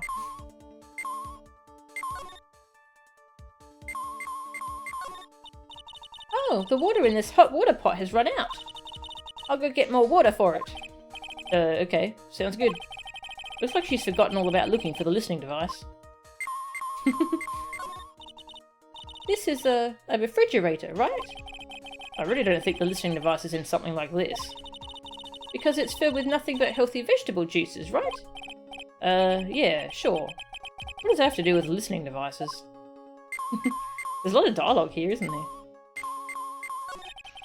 There's no listening device in that notebook computer, huh? What's a notebook computer? Do you know what a notebook is? Yes, it's a small book with paper that you can write on, so? Well, that thing is like a notebook in a way. It's basically a small laptop. Mr. Nick? What's a laptop? That wasn't a very good way to explain that. It's the TV's remote control. Well, it doesn't look like the listening devices in here. So I was thinking, I wonder if a TV remote works on other things, like, could I make you change your expressions like TV channels? Zap! Aw, that's a cute thing to wonder. Hey! But if I could, oh, the people I would give the old mute button to. Well, I don't think it's going to work on me. Why don't we try it on Maya tomorrow, okay? Okay. Aw. It's a plain old calculator. It says 50 on it. Maybe he was calculating his allowance? A whole 50 cents? Maybe if he was a spirit medium. Wow, there's a really delicious loaf of bread in here. Looks like it's been on keep warm all this time since the murder. Well, Mr. Scruffy Detective always says, got to keep the trail and crime scene warm. I think the keep warm in that case is a little more metaphorical. Well, it certainly looks like an alarm clock. What's wrong? Why do you look troubled? I just can't imagine the listening device being inside this alarm clock. It just, sort of reminded me of something that happened a long time ago. Oh. Well, anyway, it looks like the listening device isn't in here. Oh, I was thinking about the thinker.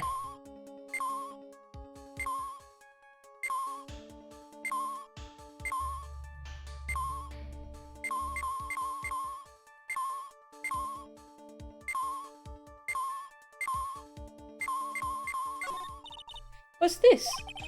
It's a small video camera. No listening device in this gizmo. Everyone's trying to make everything smaller and smaller lately, aren't they, Mr. Nick?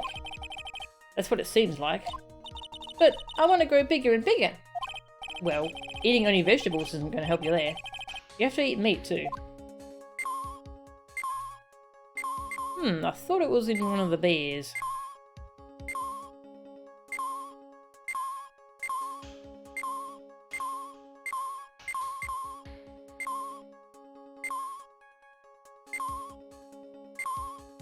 I guess not. Chippies!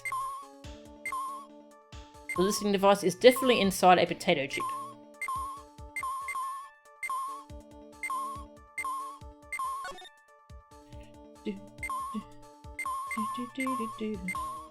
Cell phone. A cell phone. Nope, no bugs in here. A cell phone? What? Don't tell me you don't know what a cell phone is. I'm sorry, I've never seen one before. Now that she mentions it, my cell phone couldn't get any reception while I was staying in Kuran Village. And Pearls has never lived outside of that village, so... Well, I guess I can't say it's impossible to live without one.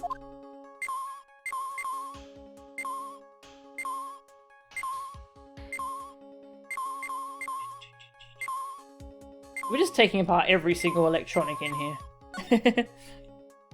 Yeah, I thought it was in the Big Bear, but... Oh, you have to go in a very specific spot. There we go. This is just a giant stuffed teddy bear, right? It's the biggest one I've ever seen. Hey, so did you guys find it yet? The listening device, I mean. No, not yet. But this bear's eye is... Let's see.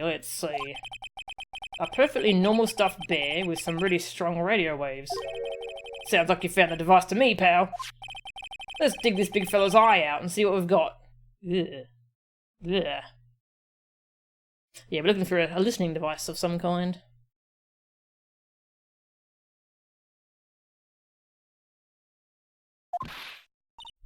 No, you can't.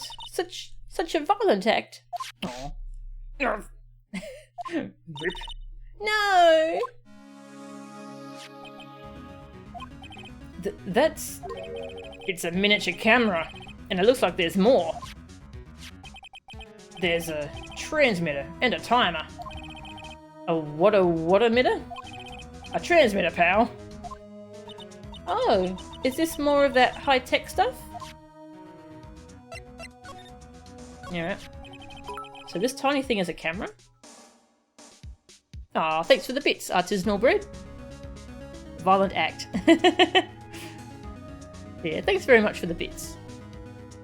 Bears use radio waves to communicate. Very good. So this tiny thing is a camera? Yep, it's a pinhole CCD camera, pal. It's a small high-grade video camera, mostly used in security systems. So it's a video camera. It runs on a battery, which comes with it in a set. But there's no videotape in this camera. This is only the camera part here, pal. The tape recorder with the tape inside it is somewhere else. Somewhere else? The footage is changed into radio waves and then it's sent to that recorder. Tape recorder, hey? So, it's sort of like a TV broadcast, isn't it? Hey, you know, you're right. Spy camera, set to record the victim's room from 8 PM for 1 hour. Was running at time of murder.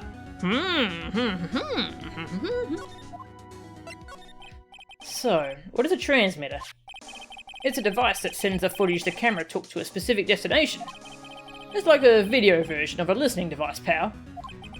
It looks like it's attached to a small clock-like thing. Oh, that's a timer, pal. You can set it to turn the camera on and record at a certain time with it. You can set it for a certain time? Yup. Let's see. This looks like it was set to start at 8 PM and go for 1 hour. 8 PM? That was the time the award ceremony ended. There's no date set, so it's been recording every night, I'd guess. But, Mr. Detective, how long has this bear been here? I'm pretty sure it's been here since the night of the murder. Then maybe... Maybe this camera caught the murder on tape. What? And if you think about the angle the bear is at, it's bound to have had a clear shot of the whole crime, pal. Transmitter. Changes the footage taken by the spy camera into radio waves and transmits the data.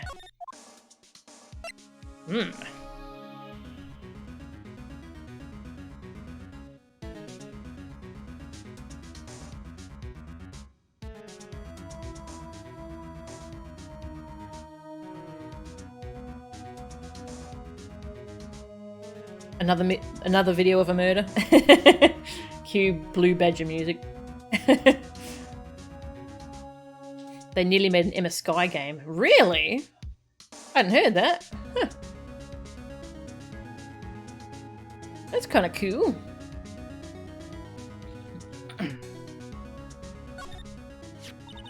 So there was a camera in this bear's eye, and it was disguised as a present. And I'm sure it was here on the night of the murder, pal. It's pretty big, so it stands out pretty well in my mind. But who gave Mr. Kurita this present? I don't know, pal. But this means that someone out there's got a video of what happened here that night. Isn't there any way we can find out who that person is? It's impossible, pal. Radio waves can be sent almost anywhere, so there's no real way to find out. Oh. Is there really no way to find out? Stuffed bear. The spy camera was set in its right eye, found in the victim's room. I got it! But what? Hey pal, let me borrow this mini camera for a bit. What are you gonna do? I'm gonna go around to the electronics shops and see if I can find out who bought this. But that's impossible. I mean, it's already 9 PM. Leave it to me. Even if I have to search all night, I'll find your man, pal. Gumshoe's such a good ally. Oh, okay. Ace Attorney Investigations was originally going to be Emma Skye. Okay. Well, I prefer Edgeworth. So that worked out for me, but it's a shame that she didn't get the game though.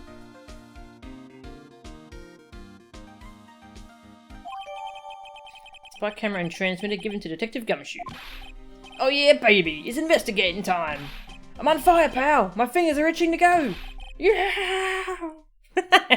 He's so good. He's so good. He's gone. Yeah. But Mr. Scruffy Detective sure is a nice man. He's pushing himself so hard, all for Mystic Maya's sake. It's a mystery how you always manage to do things in the most inefficient ways, right? You'll have to excuse me. I heard your conversation just now.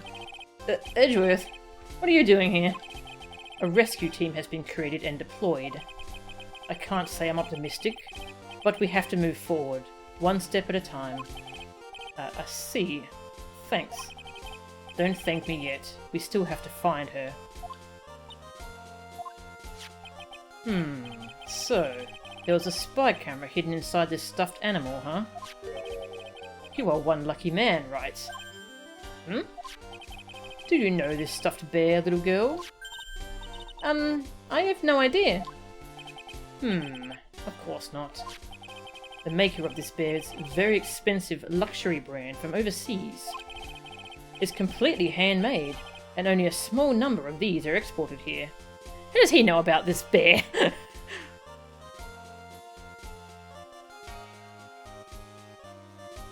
Yeah, exactly. How does he know about special import luxury bears? But what? The camera and transmitter that scatterbrain detective took with him are dead ends. Things like those can be bought anywhere. However, this bear is different. By tracking how it got into this country, this bear can tell us who the buyer is. Can you really do that? Mr. Nick, can he really? Well, I guess so. It's 9 PM. I think I can still make it in time. I'll be taking this for now. I'm sure you have other things you have to do. Stuffed bear snatched up by Edgeworth. He took our bear. Is Edgeworth a rare stuffed bear collector? Maybe. Maybe. See you soon, right? Wait! What? Why are you doing this? I have no interest in explaining myself to someone who cannot comprehend. But besides that, right?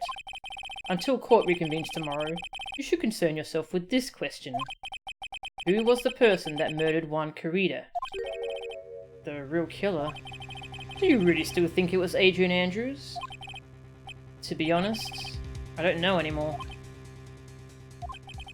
You still have a little time left. Find the truth, right? Everything begins with the truth.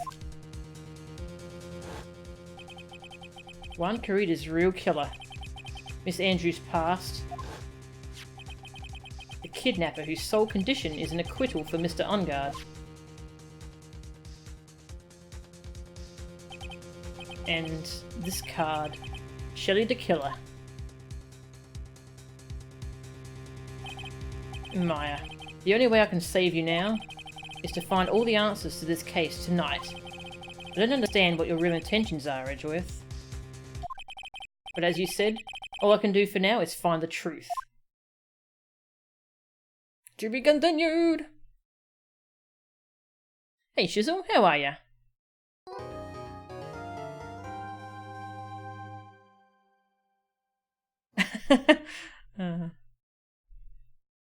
The badger killed Corrida. Alright, well, I think I'll take a break. Yeah, we've got more investigating to do. So I think I'll get some more water. I should probably feed this cat, I suppose. Yeah. I'll feed the cat. I'll go to the bathroom. So we'll have a bit of a break. And then we'll be back.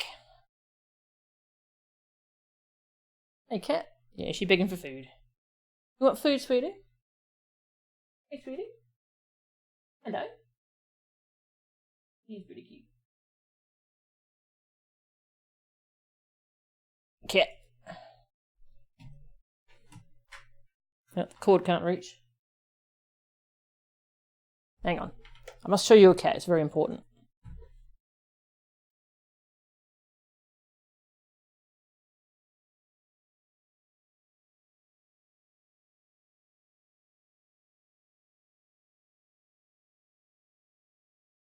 There we go. The cable got caught up.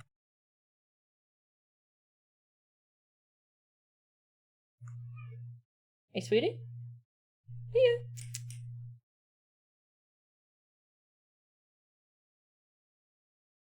Yeah, okay, I'll feed you. I guess I can feed you. I guess.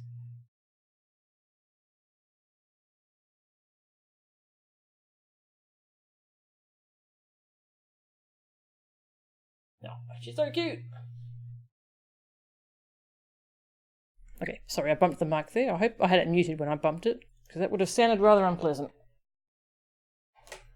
Yeah, Edgeworth does carry a badge. There's a prosecutor's badge. I don't think he has it pinned to his lapel or anything. I think he has it in his pocket or something. Okay, so get you some music playing. Feed the cat. Hey, sweetie? Yeah, I'll feed you. I'll feed you. And I'll hug you as well, even though you do not want hugs. Leave you with some music, and I shall be back. I'll see you soon.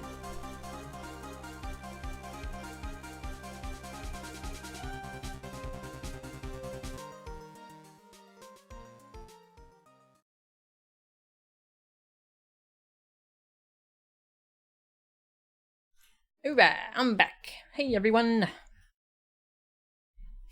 Race to open the can before you are devoured. Intense cat food music. You have a stray cat that lives in your backyard. A gorgeous Persian. Must have cost a lot of money, but she's been living as a stray for years. She won't let you touch her, but she will let you feed her. Of course. Has the scritchiest meow you'll ever hear. It's like a cross between a meep and a hiss. Wow. Thanks, Tag. Hoorah! We'll continue with the investigation. Things are getting pretty interesting. March 22, 9:14 PM. Gatewater Hotel. Karita's hotel room. It's past 9 PM already, isn't it? I wonder if Mr. Edgeworth has already found Mystic Maya. These things take time. I'd say probably not. The police are professionals, Pearls. They'll find her, so don't you worry. And if we can win a not guilty verdict tomorrow, then everything will be okay. You're right. Well. So the real person who killed Mr. Karita was... that assassin, Mr. Shelley the Killer, right? And the card Miss Andrews found at the crime scene seems to be proof of that. But if that's the case, then a new question comes to mind. Who was the one that hired the killer to begin with? Who was his client? You mean, who asked for the murder? That person didn't want to dirty their own hands in blood. But whoever this client is, they're still a killer. Who could have hired the assassin? Do you think it was Miss Andrews? I wonder. But if she was the client, then why go through the effort to stab the knife into the corpse herself? But if Miss Andrews wasn't the client, then... no, it can't be. Matt Ungard himself? If Mr. Ungard really did hire the assassin, then he is not innocent at all. Far from it, he would be guilty of the crime. But it can't be Mr. Ungard, right? I mean, when we first talked with him... Mr. Ungard, I'd like to ask you one more question. Did you kill Mr. Juan Karita? Alright, just so we're clear, dude. I didn't kill anyone, and that includes Juan Karita, okay? I didn't see any Cyclops at that time. Actually, that reminds me. Did you remember something, Mr. Nick? Yeah, something Miss Andrews said at the trial today. She said something interesting. So what is this interesting thing? Oh, that's right. You didn't hear it, did you, Pearls? Juan had bet everything on the German Ninja this year. And if he lost the Grand Prix, he was going to make sure Matt was going down with him. That's what he thought, anyway. It looked like somehow Juan had in his hands a secret so powerful that it would destroy Matt's acting career had it been revealed. Mr. Enguarde's secret? What is his secret? I don't know yet. But for now, let's think about it this way. Mr. Kurita was going to reveal this secret. That means Mr. Enguarde had plenty of motive to have Mr. Kurita silenced.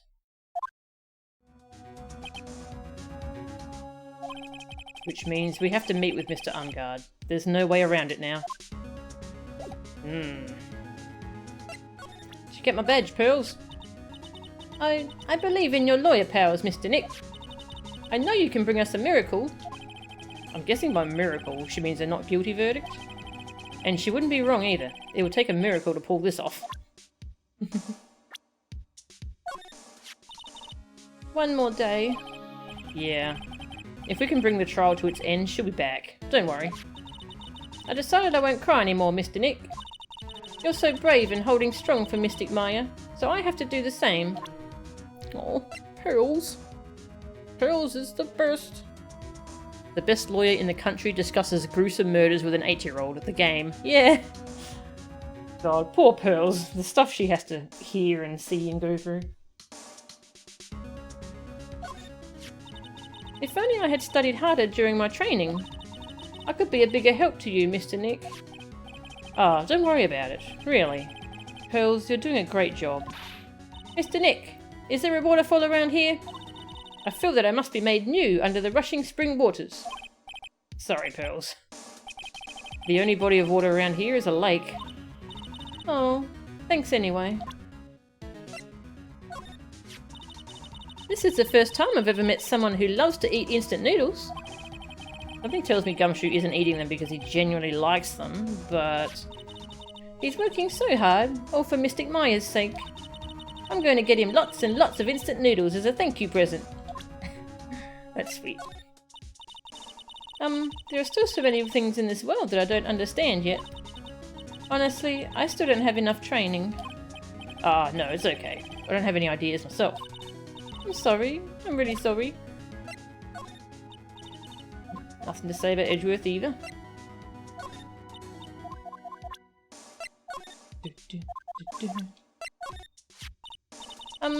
Is it really that important to be the master of all the stars? So important that you try to find your friend's weaknesses and then expose them? I wouldn't know. Is it really alright for us to trust him? This person, Mr. Enguarde? I don't know. I can't even answer that for myself. We have to go see him one more time. That's the only way to know for sure. I was wondering if that old lady is really a person from Earth. I mean, maybe she's really from way out in outer space? Yeah, actually, I was thinking the same exact thing. She's too strange to be from Earth. Why did she frame Mr. Enguarde, Mr. Nick? She has some sort of grudge against Mr. Enguarde. But why is that? That's something we still have to figure out. Let's go ask her, okay? This person was Miss Andrews' mentor, and she killed herself, right? Right. And Mr. Kurita hid Miss Impax's suicide note. So to get it back, Miss Andrews got close to Mr. Kurita. But the thing is, where is that suicide note now? I mean, it's possible that it was just destroyed.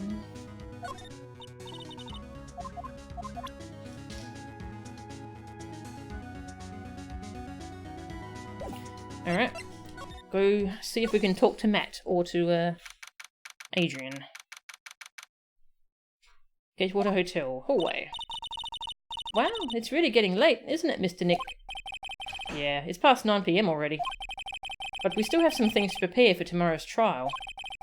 There's still the matter of this secret Mr. Kurita held about Mr. Ungard. And Miss Andrews' real intentions. These are two things I must know tonight. But aren't visiting hours over at the detention centre? I'm sure we'll think of something, Pearls. Don't you worry.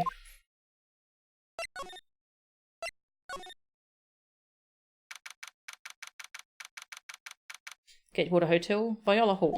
Oh god, not her again. Hey, wait. What is it, whippersnapper? All I know is nothing that has anything to do with you is ever good.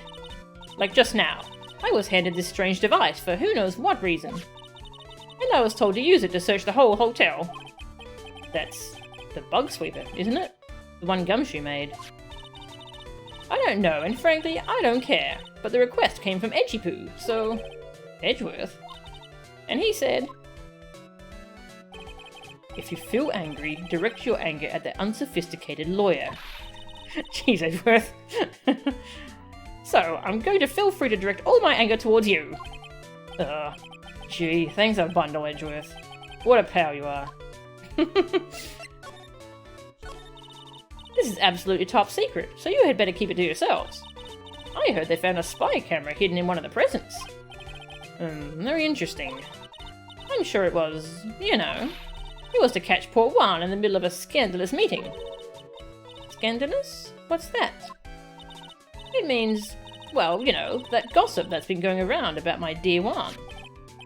Oh, you mean that thing about Miss Andrews? But I'm sure she must have had some reason for getting close to Mr. Kurita. I'll let you in on another secret, young'un. I know who planted that spy camera.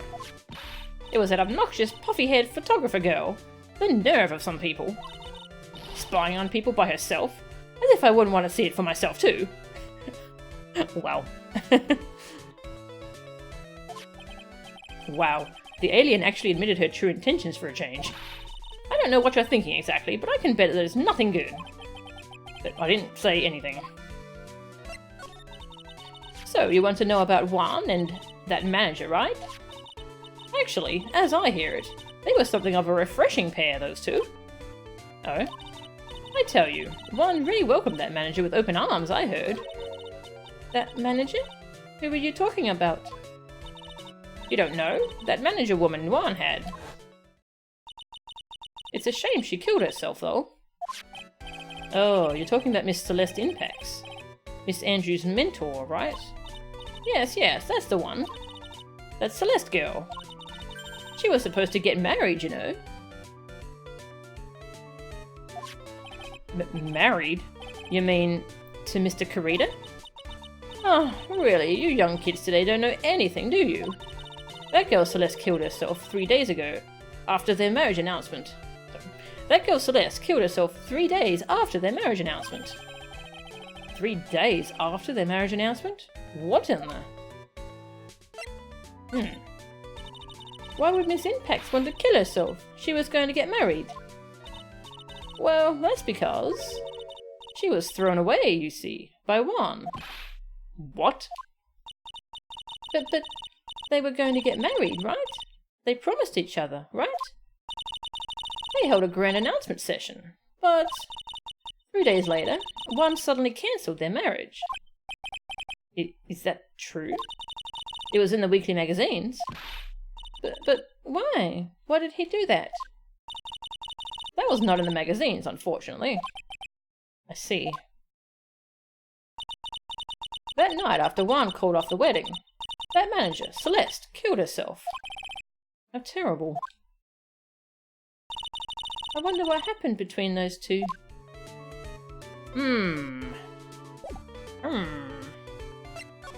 Check out my badge. Oh, okay. Actually, I forgot. I was going to inspect the bear in the hotel room and see if there's any new dialogue.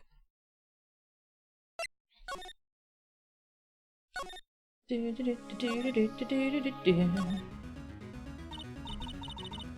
lot of bears.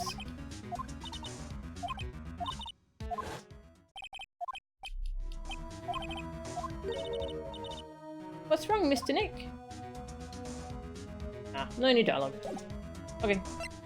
Well, we'll go to the detention centre, see who's there.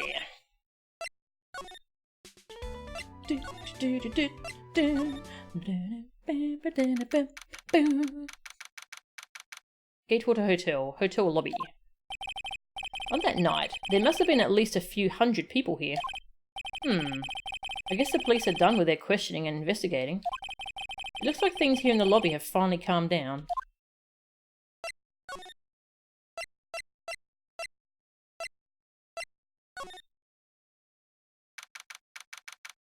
Wright & Co. law officers.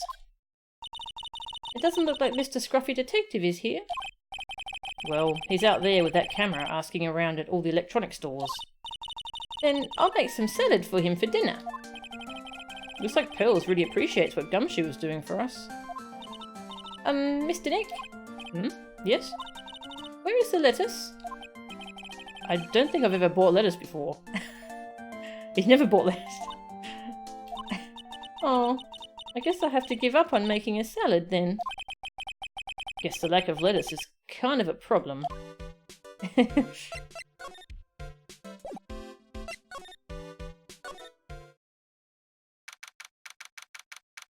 Detention Center, Visitor's Room. Visiting hours ended a few hours ago. Looks like we're not going to get a chance to talk with Mr. Enguarde tonight. But, isn't what we have to ask very important? Yeah, but I don't think that matters to the guard. Oh. Well, but...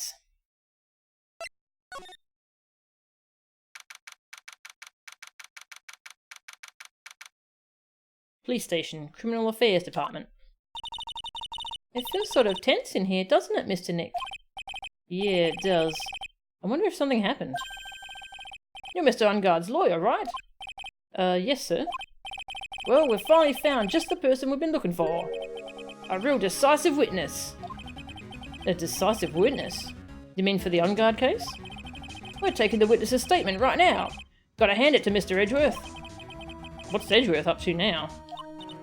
Who is this witness? I think you know this person quite well, Mr. Lawyer. Mr. Nick? Between the kidnapper's demand and now this, I can't see any way to win here.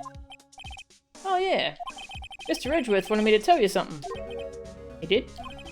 Even though visiting hours are long over at the detention centre, he wanted me to grant you special permission, so there you go.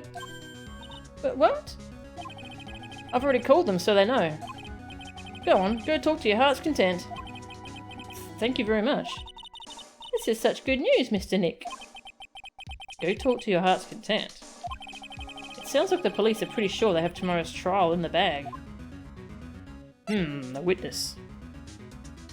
I don't actually remember who that is.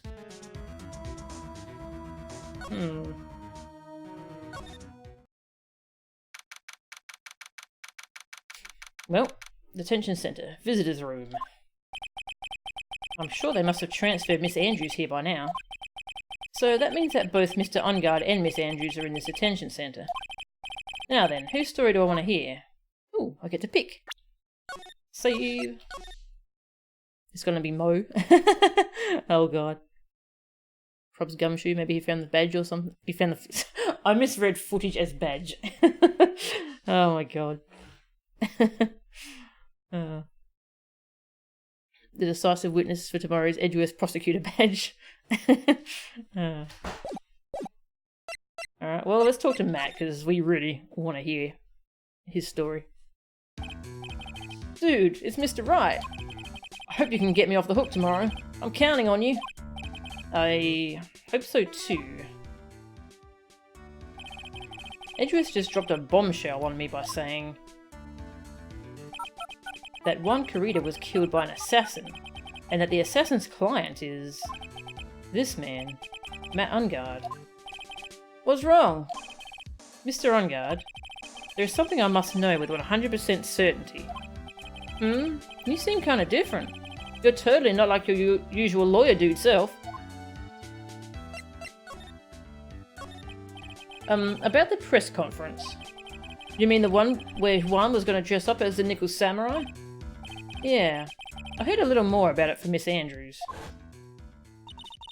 It looked like somehow Juan had in his hands a secret so powerful that it would destroy Matt's acting career had it been revealed.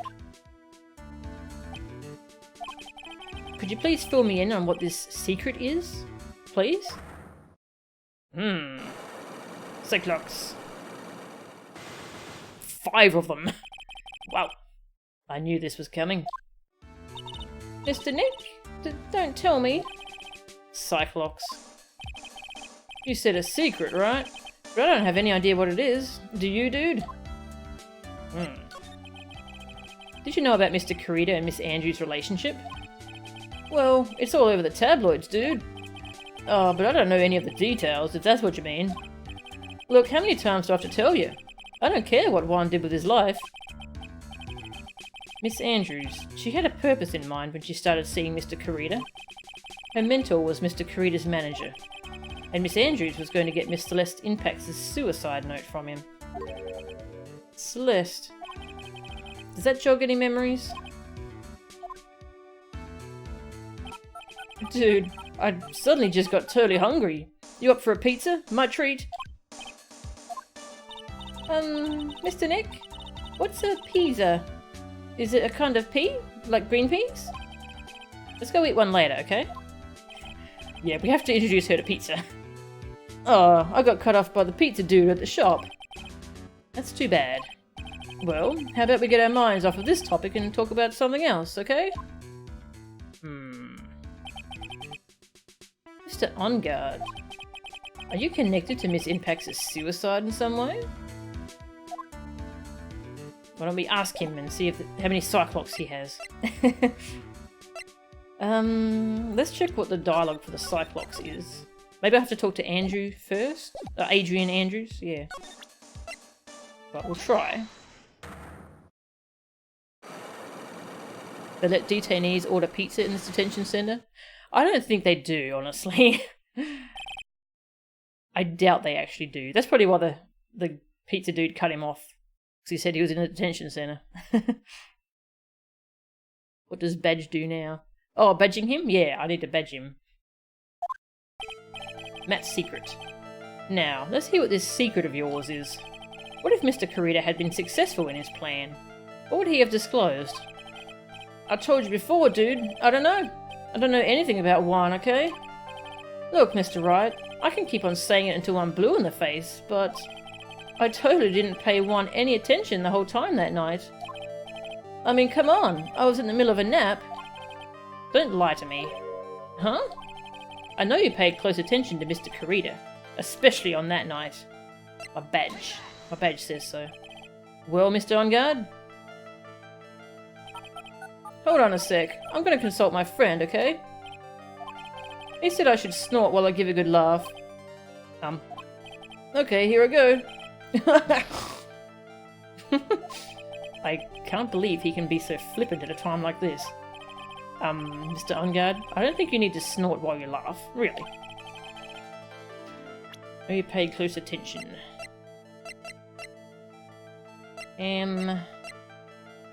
I don't know if we have...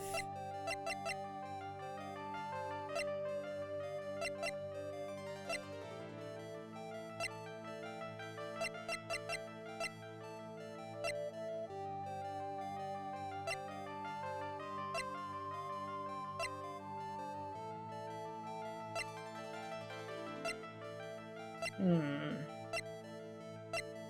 you want the press conference ticket? To prove he did know about the conference? Oh, I guess we don't really have proof of that, so... Yeah. Alright, I don't think we can break this yet. I'll go talk to Adrian instead.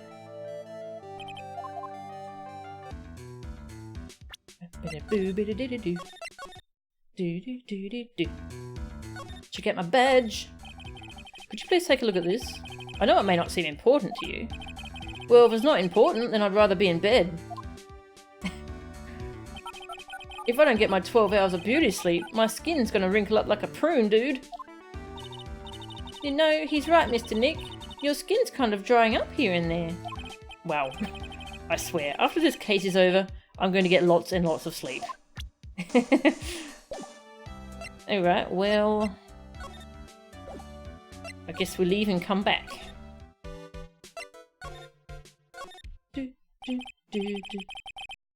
Let's talk to Adrian. Hey, Mr. Felker. Is locks the very last thing you do on this day, if you remember correctly? Okay. Oh, it's you. I'm sorry to be visiting at such a late hour, but there are a few questions I absolutely have to ask you tonight. Me? I thought your client was Matt. I'm sure Miss Andrews knows something. She can't be clueless about this secret Mr. Kurita had on Mr. Enguarde. I'd like to ask you about Matt Enguarde, if you don't mind. Mr. Wright, you still don't know, do you? The real him, I mean. You seem to bear a lot of resentment towards Mr. Enguarde. If that's the case, then why did you become his manager? And why would you become intimate with his rival? That has nothing to do with this case. Nothing. I very much doubt that. About Miss Celeste Inpax. I had finally put her death behind me. And now, thanks to you, it's all come back to the surface. I'm sorry. Yes, I was shocked by her suicide. And it's true that when I heard the rumour that Juan was the one who had hidden her suicide note, I began to draw close to him. I wanted to get her suicide note back, and to burn it. You wanted to burn it? But why? I didn't want it to spread like just another piece of gossip. But I never held any murderous intent towards Juan. I would never do something so stupid. The suicide note, huh? I wonder what it said. Why did you try to frame Mr. Enguarde? That's simple, because he's the killer, that's why. Isn't it the duty of every good citizen to inform the police? But there had to be another way. The police are excellent at doing their job, so they'd figure it out, right? Yes, they're so good that they couldn't figure out the real truth behind Celeste's death. Miss Andrews? Well, I know you're not the type of person to do something without a reason. So please, tell me why you did what you did. Revenge. Huh? Did you say something just now? More Cyclops. Only one. Okay. A Cyclops, huh? Don't you understand yet? You're not my lawyer. To be honest, you're more like my enemy. But I'm sure I just heard Miss Andrews say revenge. Check out my badge. I'd like to ask you about this. I told you, I hate trifling matters. It's a waste of time to show me things that are of no relevance to me. Wow. It's the first time I've been shut down this badly. Revenge, eh? Do we have something we can break that lock with?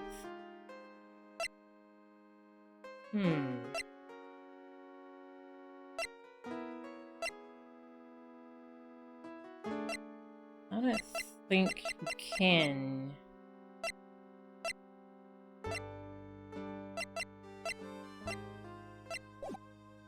Let's see if there's anything else we can do. Oh, we got a lot of Cyclops to break. We've got 5 and then 1. Police station, criminal affairs department. So I'm guessing we're going to break the 1 before we break the 5. Who's this going to be? Oh, Mr. Wright, please, you have to help me. Uh-oh. Oh, but Mr. Powers. What happened? Why are you here? You see, I got roped into this somehow. What? And now I'm going to testify at tomorrow's trial. Oh, he's the witness. But he didn't see anything, did he? So the decisive witness is Mr. Powers? I was talking with a detective until a little while ago, and I was on my way home, when all of a sudden, you're under arrest, and I was brought back here. Oh. They said my face and whole self in general looked suspicious or something. Aw. Well, I guess I can see how they thought you looked suspicious. Oh, I'm just a normal guy on an exercise show for kids. Is that a crime? So, about this testimony you're giving, What are you going to talk about? I really don't know yet. But it sounds like I saw something pretty important from what they tell me. You saw something important? What was it? Oh, well, the detective told me not to talk about it. You can't tell anyone, especially not that lawyer, he said. Who do you think is that lawyer the detective was talking about? I'm gonna take a wild guess and say it's me. Yeah, you got it. Mr. Nick? Mystic Maya and myself are your only two allies in this whole world, but it's alright. Ouch. I don't really have a lot of friends, do I? Hey, Gumshoe's a friend. Gumshoe's our pal. Gonna drink some water.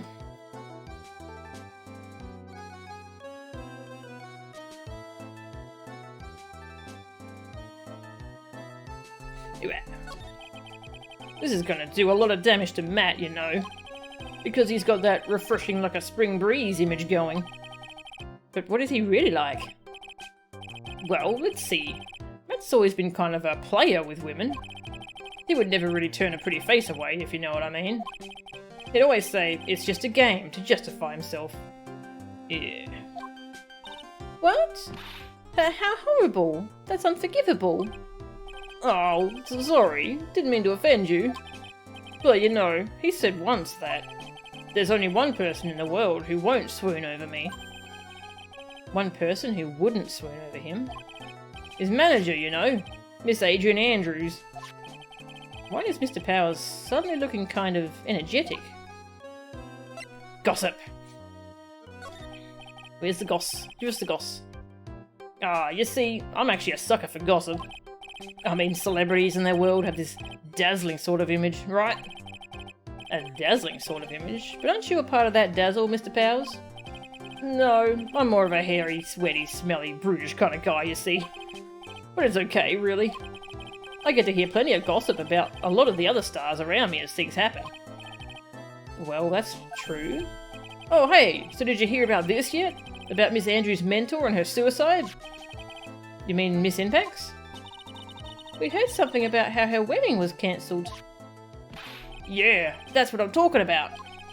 I thought about it a little the other day, about that mysterious death. Hey, Mr. Wright, why don't you ask me about that? Go on, go ahead. Mr. Powers is so charged up his skin is practically glowing with electricity. He's a Rajang!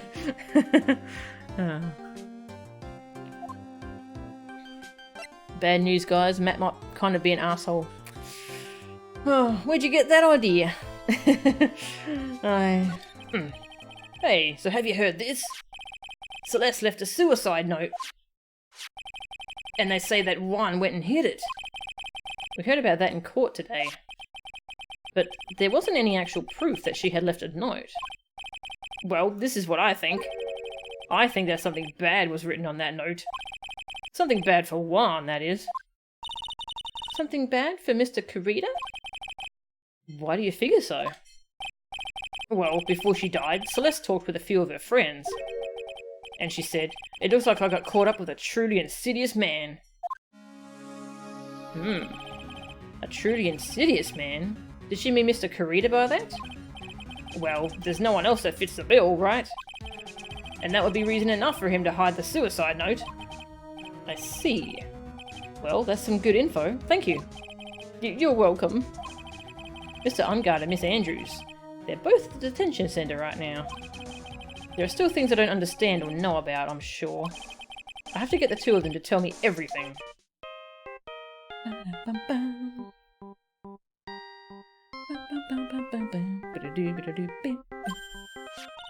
Mr. Nick, your phone!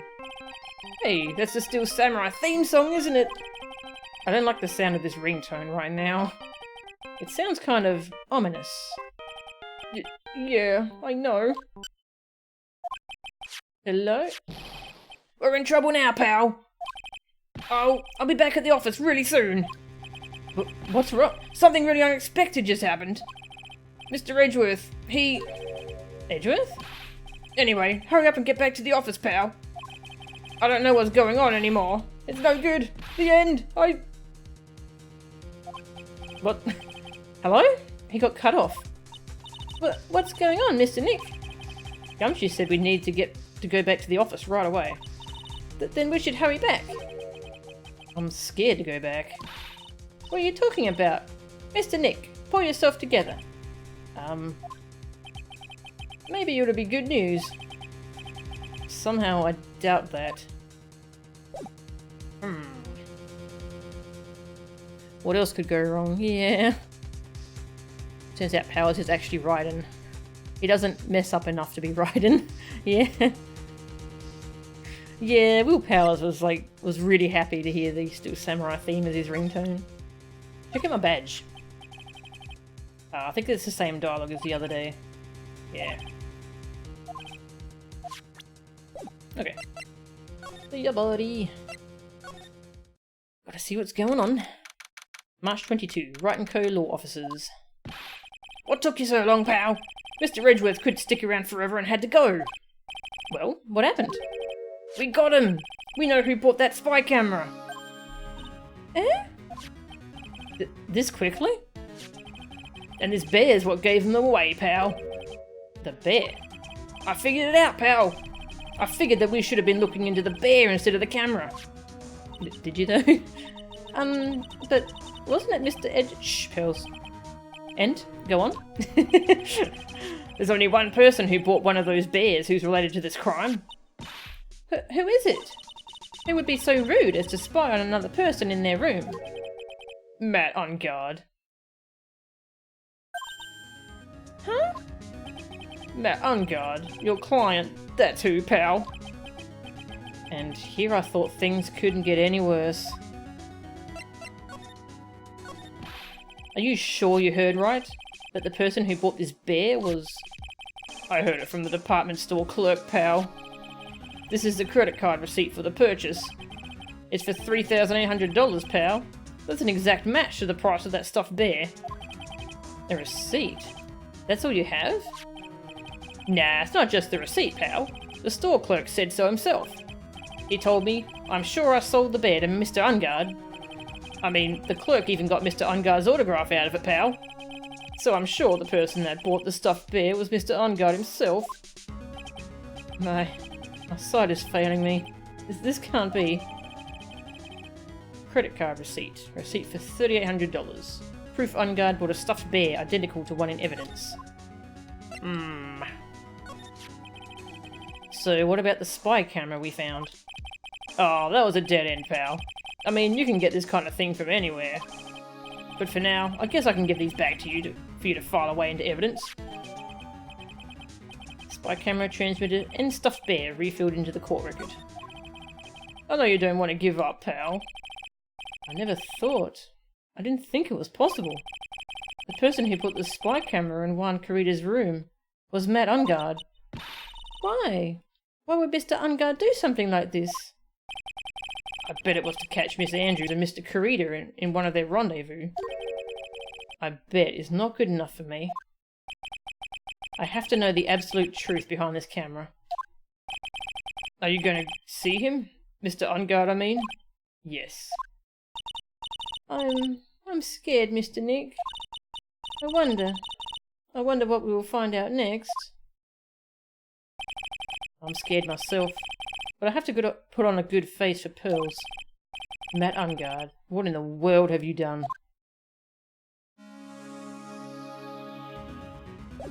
Well.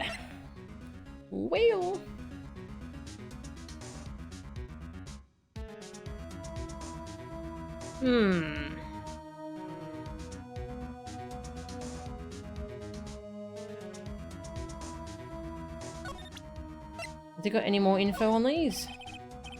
That Engarde. What was he thinking? You mean setting the spy camera up in the victim's room? Yeah, and it was recording at the time of the murder too, pal. Don't you find that just a tad suspicious? It doesn't sound like a coincidence to me. Ah, I mean, don't mind me. I didn't mean it that way, pal. Then what way did you mean it?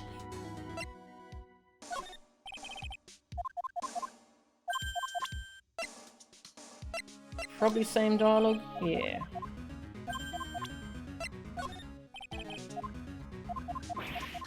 Okay. Can we break the locks now?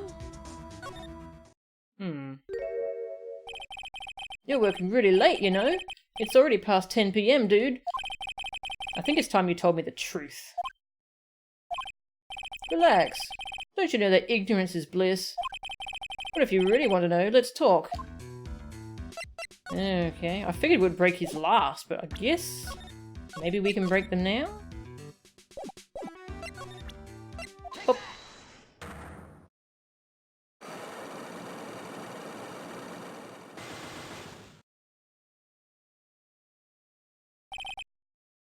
Alright, well, we've already seen this dialogue. Proof he paid close attention to Mr. Kurita. Spy camera.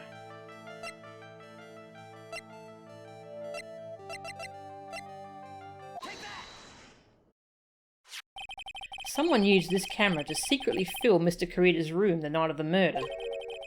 Secretly film? What? And then sent the images to the camera took with this transmitter. Wow, but dude, where was this camera you're talking about hidden? It was in my badge. Mr. Lawyer dude, I'm really tired. I know. But dude, you look even more tired than me. Why don't we call it quits for today and get some sleep? How does that sound? What made you say that all of a sudden? Well, you're here showing me stuff that doesn't make any sense. Oh, oops. I guess I really must be tired. But I'm not giving up just yet.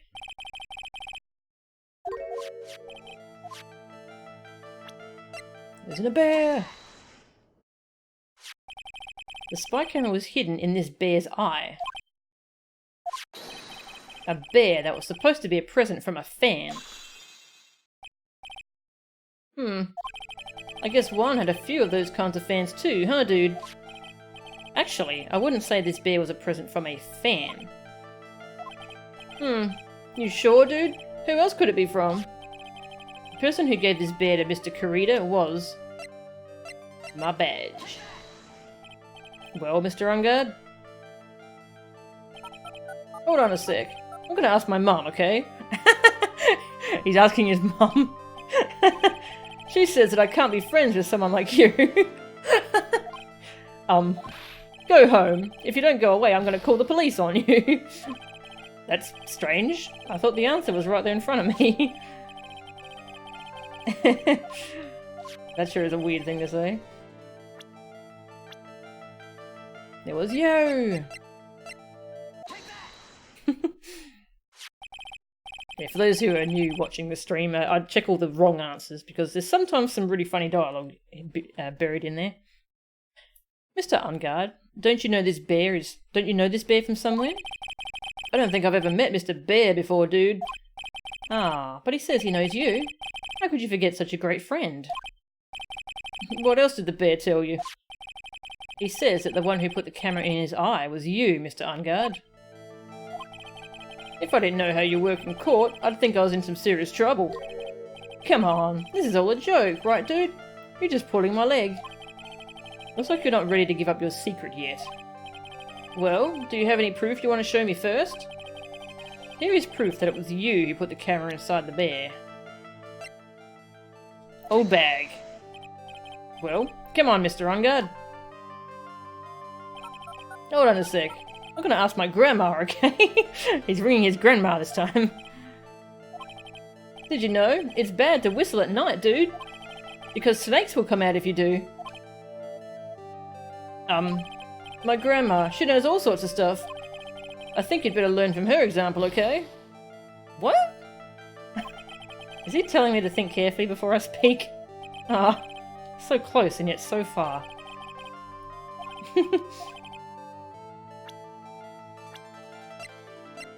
Alright, so I guess we go with the credit card receipt. I have here one credit card receipt, Mr. Enguarde. It's from when you bought that stuffed bear. Dude, all you can tell from this is that I spent $3,800. I go to that department store all the time, okay? This $3,800, this could be the toothbrush I bought that one time. What? A $3,800 toothbrush? It's ivory, and it's got elephant hair for bristles. That's horrible. Ew. Elephant hair? Is that what rich people use nowadays? Wow, you should go to jail, mate. Anyway, the store clerk clearly remembers you and your purchase. After all, you even gave him an autograph, did you not? Dude, you should have said that earlier. So can I ask you one thing? Yes? You're my lawyer, right, dude? So, if you are, then why are you looking into stuff like that? Because if I don't know the truth, I can't help you. Sounds more like stupid lawyer talk to me. Hey, let's stop talking about this, okay? No, not yet. I haven't asked why you set the camera up yet. And what your secret is. Of course, it would be strictly confidential. So, what are you going to do now? I'm going to find out what I want to know, because I must. The reason you hid this camera in Mr. Kurita's room and filmed it in secret is... I'm actually not quite sure what this one is. Would it be the transmitter, to show that he wanted to record it? Or are we going to jump straight to accusing him of hiring the assassin? Not actually quite sure on this one. But, we're going to check the wrong answer. Ivory, yeah. Elephant poaching is horrible. Horrible. And he bought that from a department store apparently? Jeez. Mr. Ungard? Dude, how about you take that bear home with you and talk to it? I'm sure Mr. Bear will talk with you about as much as I will. Which is not at all. Matt has a crush on Juan, clearly, hence why the spy cam. Very good. Don't mind me, I'm just magically getting my health back. Maybe a department store would have fox ivory? Hopefully, yeah. He said it had elephant hair, but it could be fake elephant hair too. Take that! This camera. It was hidden in a bear.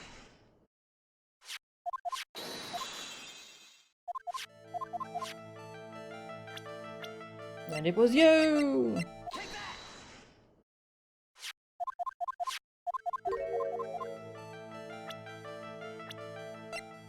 Need to show him quite a bit of stuff, don't you?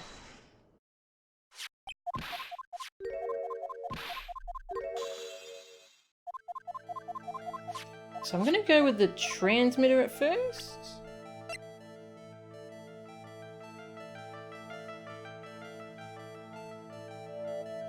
So he could record it? No? Okay. Feels a bit early to... He's still got 3 locks left. Feels a bit early to accuse him of hiring an assassin. But maybe that's what we want. Oh, yep, okay. What is this card? Maybe he doesn't know about this card. This is a certain man's calling card. The man's name is Shelly the Killer. And I'm sure you know of him, don't you? Shelly the Killer? That's ridiculous. Why would I know some shady scumbag like him? If you really don't know him, then why are you acting so jumpy all of a sudden? This is it. I'm finally starting to get to the truth. I can't afford to make any more mistakes now. Oh, one shot. Okay. Mr. Matt Ungard? I know why you know Mr. the Killer. It's because... you're a hero of justice. What? It's because you're the great hero of justice. The Nickel Samurai. Dude? You spied on that room to do one thing and one thing only. To expose Shelly the Killer's fiendish plot. Okay. If that's what you think, then whatever, dude. I get the feeling that wasn't quite it. That's good. I want to check that other answer too. And then I'll reload and get my health back.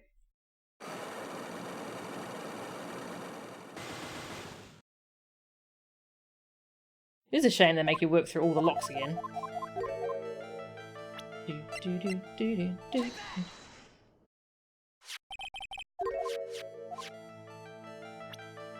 Being a bear. Why would he need a recording? If we assume he hired an assassin. Yeah. He hired an assassin that leaves a specific calling card. Hmm. It was you!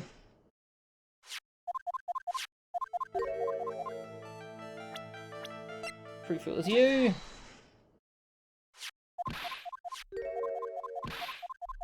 Would be a good time for save states, but you know, can't use save states on this version.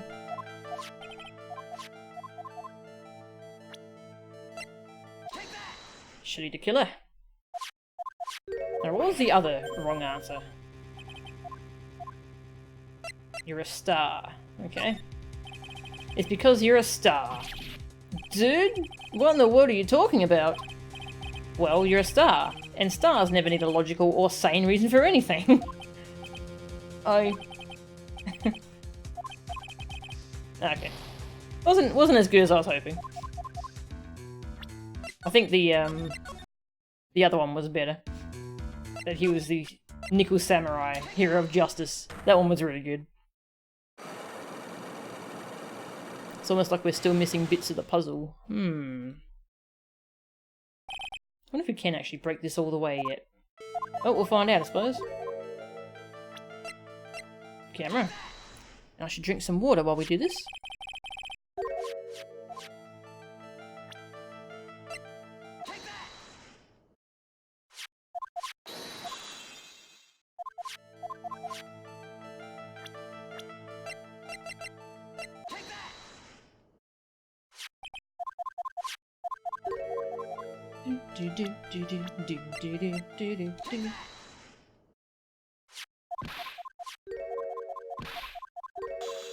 $3,800 toothbrush. I bet it wasn't even an electric toothbrush either.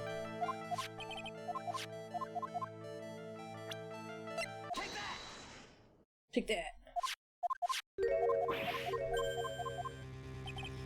Okay, because you're his client.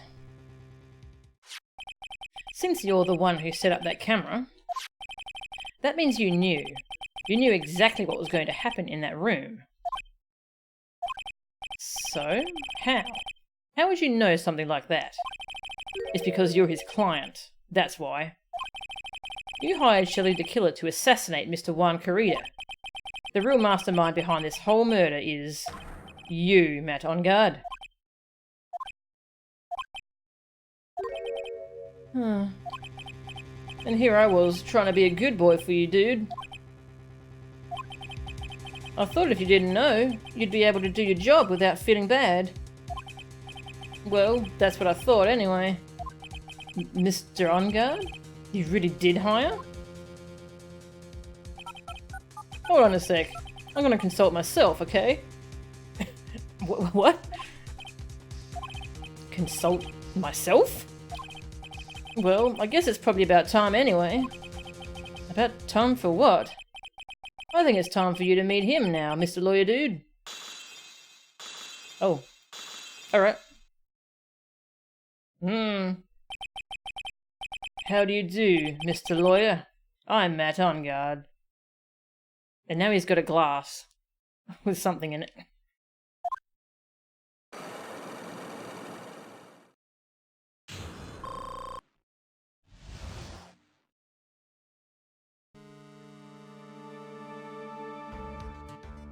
That's some different music. Well done, Mr. Wright. I bet it wasn't easy to gather as much information as you have. You really... So you are Shelley the Killer's client? You didn't really think I would dirty my own hands in this, did you? But what do you mean? And that woman, Adrian, was quite brave herself. Trying to stick the crime on me. I didn't think she had it in her. But all I care about is that Juan's dead. Isn't that right, Mr. Lawyer? That's... You're lying? What a terrible... It's way past your bedtime, little girl. Go on. Let us grown-ups talk about more adult things. But why? Why did you hide the video camera and... A weakling soon believes the words of others. Just like that pathetic Adrian. He knew about Miss Andrews' secret.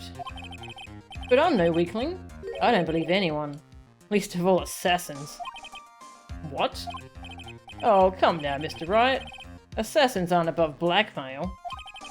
They turn their clients into cash cows by holding the sinful deed over their heads. And a superstar like me, how much do you think I'm worth? Care to guess? And that's why? Yes, that's where the video comes in. It's got his face and the crime scene recorded on it, preserved for all time. With that, I can keep him at bay, and even blackmail him if I want. That's right, that video is my insurance. Isn't that what they call it, Mr. Wright? Why would you do something so wrong? Because I'm a grown-up, and I can. Good enough of an answer for you, little girl? Wow. The guard in the back is probably tripping balls right now. Yeah. And, hey, check out my badge. I don't care what you show. I think you've gotten enough out of me, don't you? Enough freebies for today. The rest is up to you. Isn't that right, Mr. Lawyer? Why? Why would you kill Mr. Kurita? Because he was about to sling so much dung onto my beautiful public image. Scandals are a little annoying, aren't they? This is all because of that press conference, isn't it? If Mr. Kurita had been able to give it, then Mr. Enguarde's secret would have... Oh well, that's what we call taking advantage of the situation, you know? I had no interest in doing it, really, but bit by bit, it crept up on me. And then the situation just presented itself perfectly. How beautiful, I thought. And that's how Mr. Kurita ended up dead. Let me tell you something. I'm not like Adrian. I don't depend on anyone. People are simply things to be used. Used and thrown away. Put on a sweet innocent face, and people will swallow anything you feed them. Adrian fell for it. The assassin too. Oh, and how can I forget? Even you fell for it, Mr. Lawyer. Everyone, all working their butts off for me, Matt Enguarde. Aw, did that leave you speechless? What a shame. What's wrong, Mr. Lawyer? You've grown awfully quiet. How could I have been so deceived by you all this time? When we first met, I asked if you had killed one Kurita, and you answered very clearly that you hadn't killed anyone. Hey now, I never told you any lies. The person who did the killing was that Tequila guy, right? All I'm guilty of is taking a catnap in my room. You killed Mr. Kurita. I dare you to say that in court tomorrow. Ah, but too bad. You can't. You're my lawyer after all, aren't you? You could always drop my case and refuse to represent me. How does that sound? Oh, but you can't, can you? That would be the one thing you absolutely can't do. Mystic Maya? You wouldn't want to test a killer. He's a man of his word. Or so I hear. You could end up getting a certain friend of yours robbed out if you lose. You... scoundrel. Scoundrel is such a weak word, isn't it?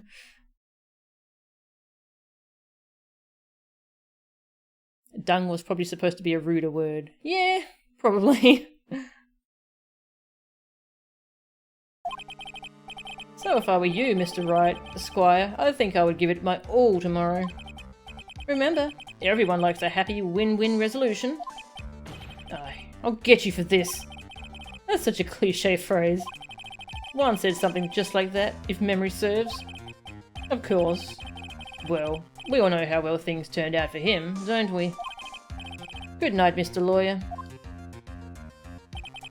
Maya. Maya, what am I supposed to do? And now? Now you've finally found it. Ah. Was he just listening in the whole time? The startling line of this case. Edgeworth. I don't care for the horrid atmosphere here. Let's return to the precinct. Wow. Well, that happened. Some more fan art from Amigo. Alright.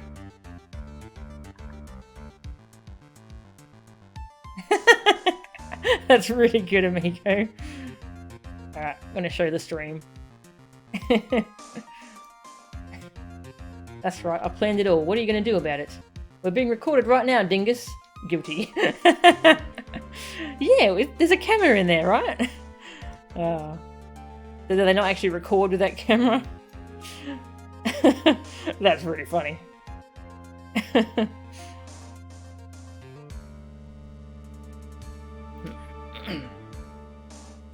You're right. March 22, Police Station, Criminal Affairs Department. Well, right. What are you going to do? If you plan on changing your strategy... No! We can't do that. That's right. He's holding Maya hostage. What should I do? That's not something I can answer for you. Mr. Edgeworth? Right. Only you can decide where to go from here. 1 year ago, at that time, I didn't truly understand what a prosecutor was. And that is why I had to leave the prosecutor's office. I felt that I couldn't stand in a court of law until I knew what a prosecutor really was. And now, right, it's your turn. My turn? What is this thing called a lawyer? What can you do as one? You must find the answer, and you must find it on your own. Check out my badge! Now's not the time to talk about evidence. Oh. But it's the badge. It's always time to talk about the badge. I'm a lawyer. But to fight for someone who is clearly a killer... Matt Ungard... That man is really... Oh... It doesn't matter who. Every person deserves a proper defense and a fair trial. Isn't that the basis of our judicial system? Proper defense? But what exactly is that? Is it where a lawyer forcibly and blindly gets an acquittal through shouting and trickery? Ironic that you, of all people, should say such a thing. Isn't that exactly how you have fought for your clients up until now? Well, that may be true, but that's... He's got a point, actually. What is a lawyer? A miserable little pile of evidence. But enough talk. Objection!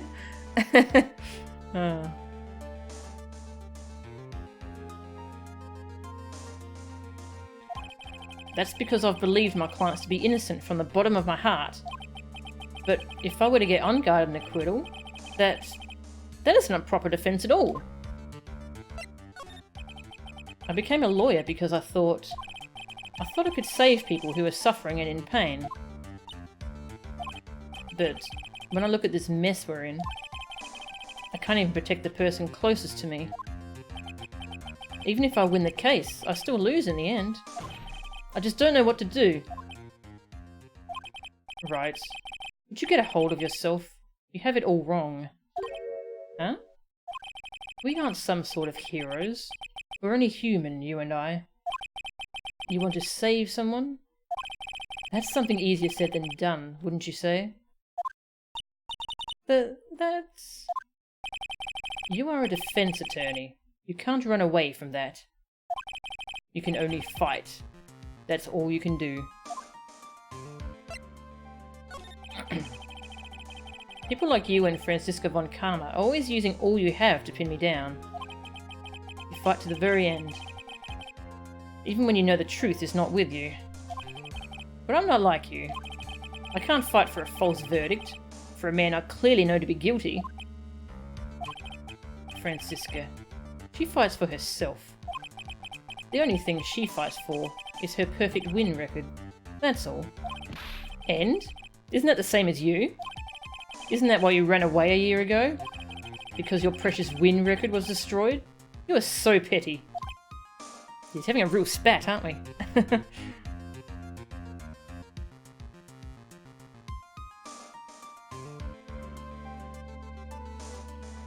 The difference is that until now, Plot had blessed Nick with clients who were innocent. Yeah. Yeah, exactly. He may wrap it up with, I'm trying to protect my clients, but he's still trying to get a perfect win record.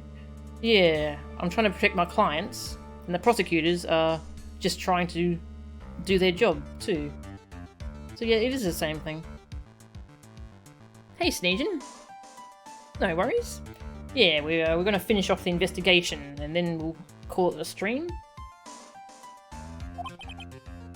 I see. Now I understand why you despise me so. However, you are mistaken. What do you... Thanks to you, when you sealed off my path to a perfect win record, I began to realise the error of my ways. I realised that things such as a perfect record were meaningless. What? I don't believe you. Are you saying that is why you left the prosecutor's office? But then why? Why are you here now? The answer to that is something you will find out on your own. I have faith you will see it before the verdict is read tomorrow.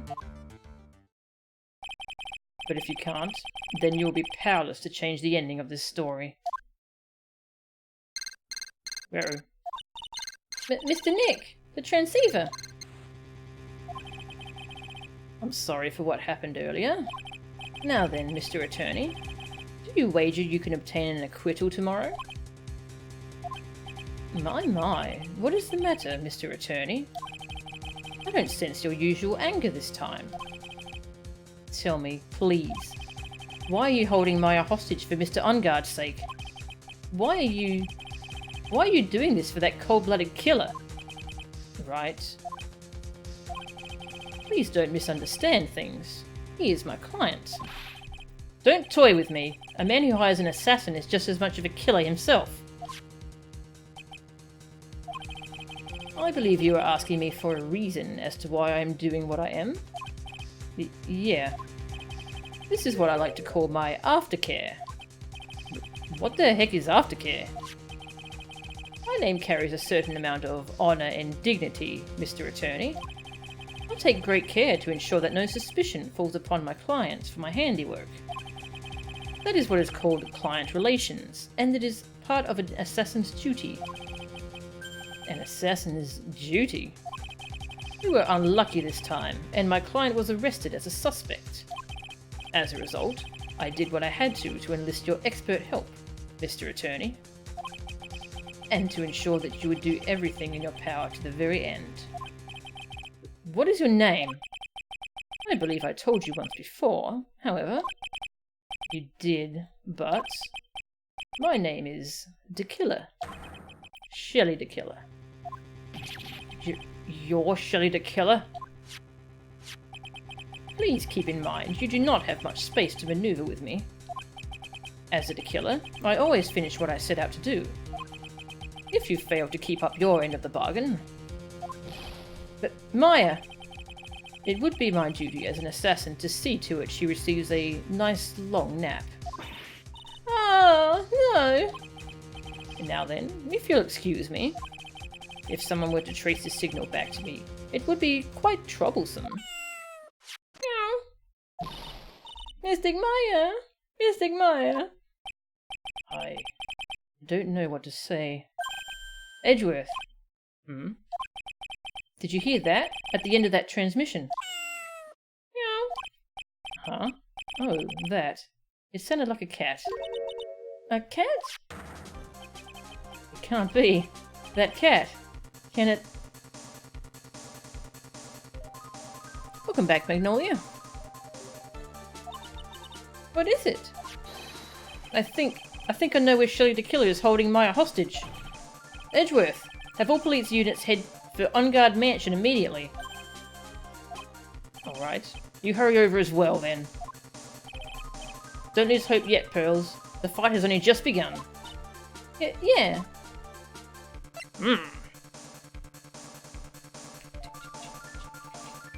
Just gonna catch up on chat, because there was a lot of chat during that chat. Yeah, I love it. Whenever people start playing through these or watching these, they always ask, well, do you ever get a guilty client? And I'm like, just keep watching or keep playing.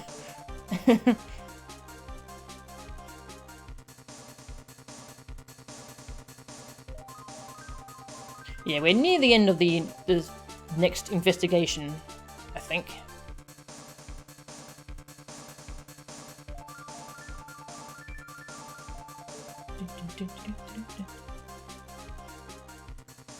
Yeah, they never really... Because Mia's teachings is about always believing in your client, but it kind of contradicts all of this, doesn't it?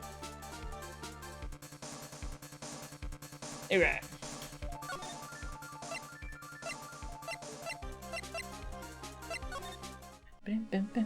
Hey Gumshoe, you should come with me. That's right, we have to go to the hotel first. Save, haven't saved in a while. Save the game.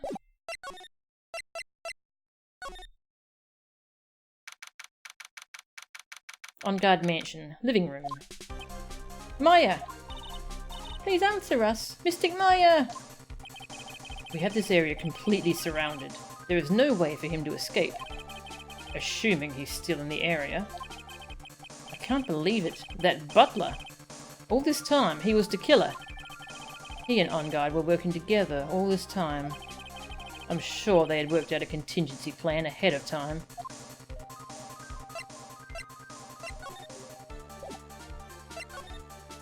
Well, we get new dialogue. It seems that On Guard was quite famous, even as a motorcycle racer. Generally when a star like him tries to do something like that, they fail, but it seems On Guard is no ordinary man. Now we get Edgeworth dialogue. Cool. That On Guard. This is probably where he conducted business with the killer. Yeah. Shelley the Killer values his client relations more than anything else. So I'm sure he must meet with his clients in person to talk about any transactions.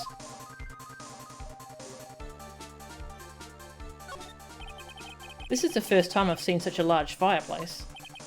I don't particularly care for large fireplaces. They remind me of my youth. That's right.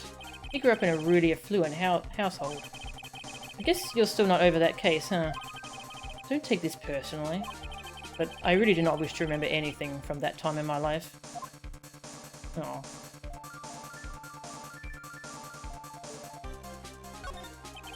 Looks like there's another room in the back. Leave that to us. I'm sure the investigation team is already doing its job in there. It's On Guard's personal collection. I'd say it's a hobby of his to collect prop masks of shows related to his own. You seem to know all sorts of details about Matt On Guard. Almost too many details. He's a defendant in this case. Of course I would know about him. Yeah, I guess that makes sense. Okay. Interesting. There's a small door at the bottom of this bigger door, Mr. Nick. I bet it's for the cat to use. Oh, you mean Shoo? Oh, it's a figurine of a bear. But there are a lot of cuts in it for some reason. Figurine. A wooden bear-shaped figurine. It's covered in many thin cuts. A bear? Isn't that more of a thing for Mr. Kurita? Why would something like this be here? Right, look down. There's a little pet door installed here. Ah, I'm sure that's for Shoo. Do you think that this came through that little door? This door. It's locked. Well, I'm pretty used to breaking doors down by now. Let's go, Edgeworth. Oh, okay. Just slam the door open. Ah, there's no one here. From the looks of this room, I would say this is On Guard's private lounge. Look at this, right? An antenna for sending and receiving radio signals and a VCR. Check inside the deck. If there's a tape, it would be an important piece of evidence. If we're lucky, it'll have the moment the crime was committed recorded on it. I'm sorry, but the tape deck is empty. There's no tape to be found. No. But there's no mistake that someone used this to record something. It looks like someone took the tape we're looking for and escaped with it.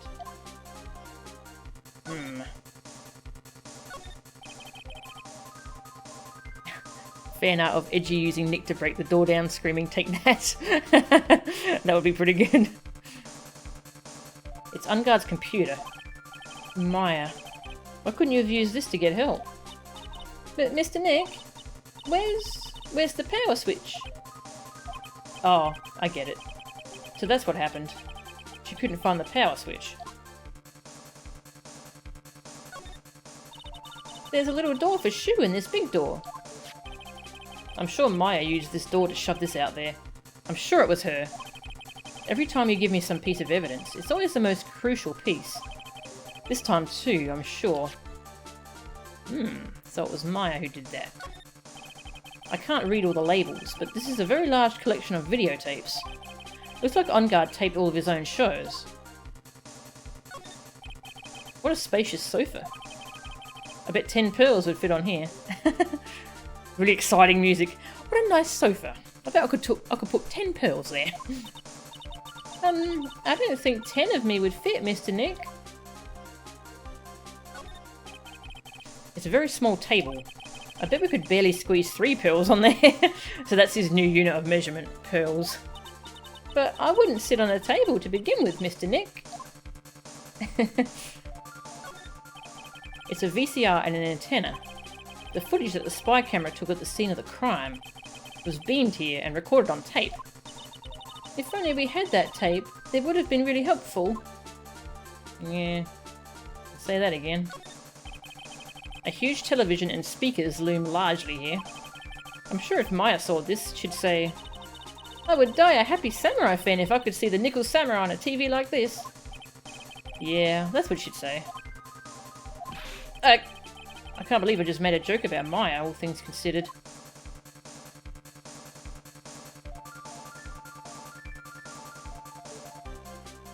Alright. Wine cellar. We've searched all over, but it looks like he got away. I'm sorry. It looks like he slipped out of our grasp this time. And now, we've lost our only lead. Don't give up yet. That little girl is looking for you to be her pillar. Yeah, you're right. We're close, I can tell. We've already set up checkpoints along every route leading out of this district. Leave the rest to us. Maya. It's a pretty heavy door, isn't it? I can't open it by myself. Please don't shut me in here by accident, okay, Mr. Nick? If I were locked in a place like this, I'd be plenty scared too, trust me. The light doesn't filter in all the way, so it's hard to see. It looks like there are crates and cardboard boxes tied up with wire here. Wow! I'd never seen so many bottles all in one place before. Well, I guess when you're a star, you have so much money you can buy anything you want. Poor Phoenix really had it rough this entire game. Yeah. They go through some awful stuff this game. Phoenix and Maya. This looks like a picture of Miss Impax. With love, Celeste. Miss Impax? You mean... Yes, Mr. Kurita's former manager. Why would a picture of Miss Impax be here in Mr. OnGuard's mansion? And why does it say, with love? This might be a clue. Celeste's photo. Found at OnGuard mansion. With love, Celeste is written on it. Ah! What's wrong, Pearls? But please let me see that picture frame. Huh? What's so special about the frame? On the back. There's something written on the back of the frame. Maya. It's Mystic Maya. She left us a message. But what?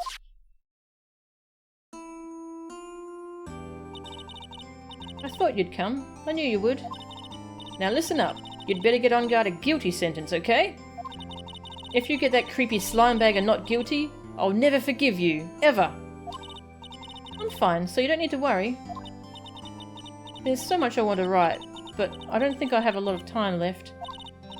Pearly, you're there too, right? Make sure you help Nick, okay? Someone's got to watch out for the helpless lunk. That's it for now, Nick. I guess I'll talk to you guys later.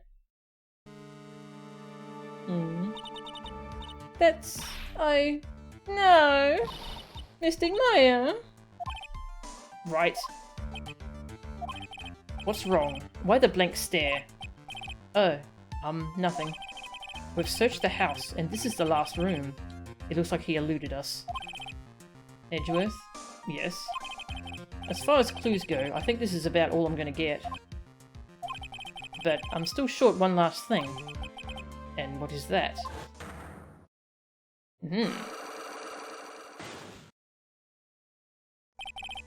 Miss Andrews' psych lock.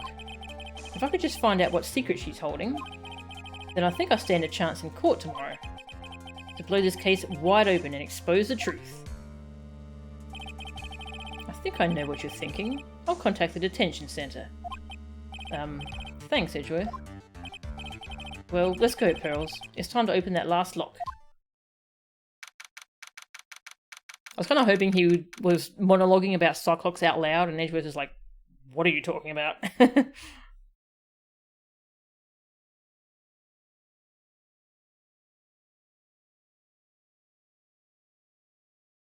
No Maya? Yeah.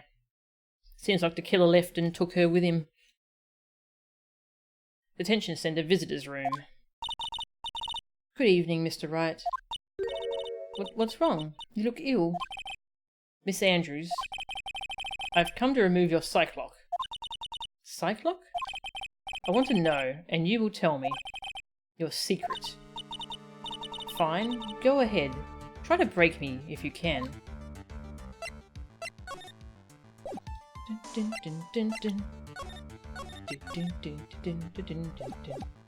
assuming it won't let me leave.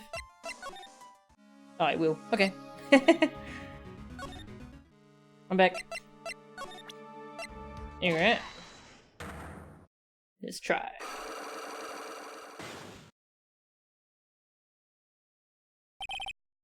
Why frame him?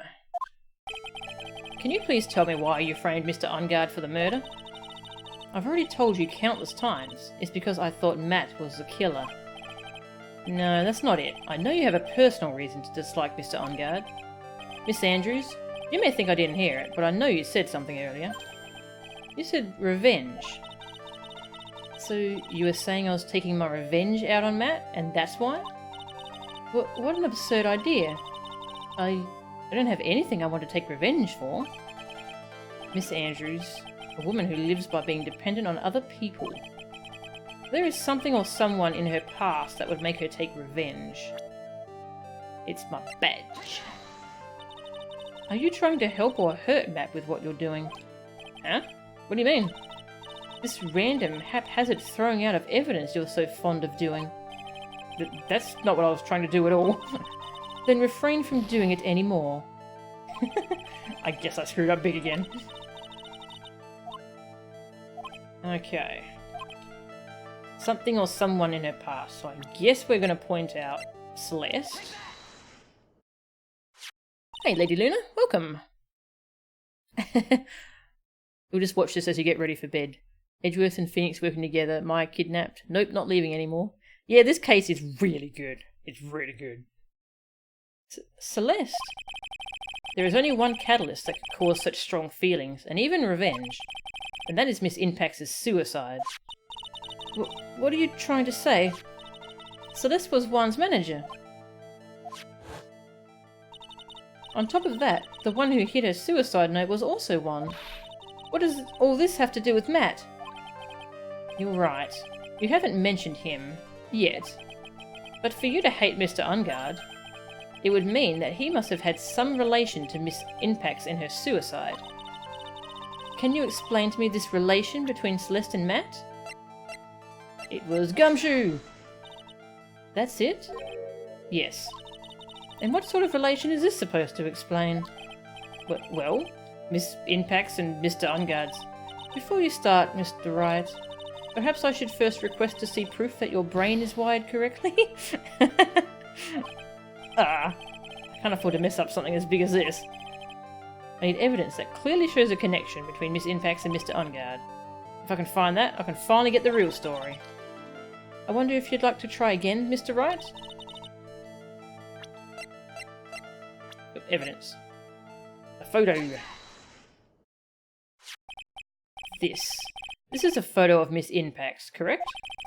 She looks younger than when she passed away, though. What? With love, Celeste.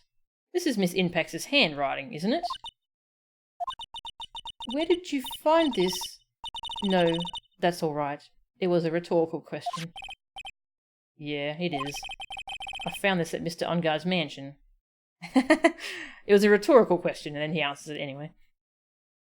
Gumshoe, he's the centre of all this. Yes, Gumshoe. I have to suspect him all the time. He's, can't trust him. And after all this time, my last remaining secret has been revealed.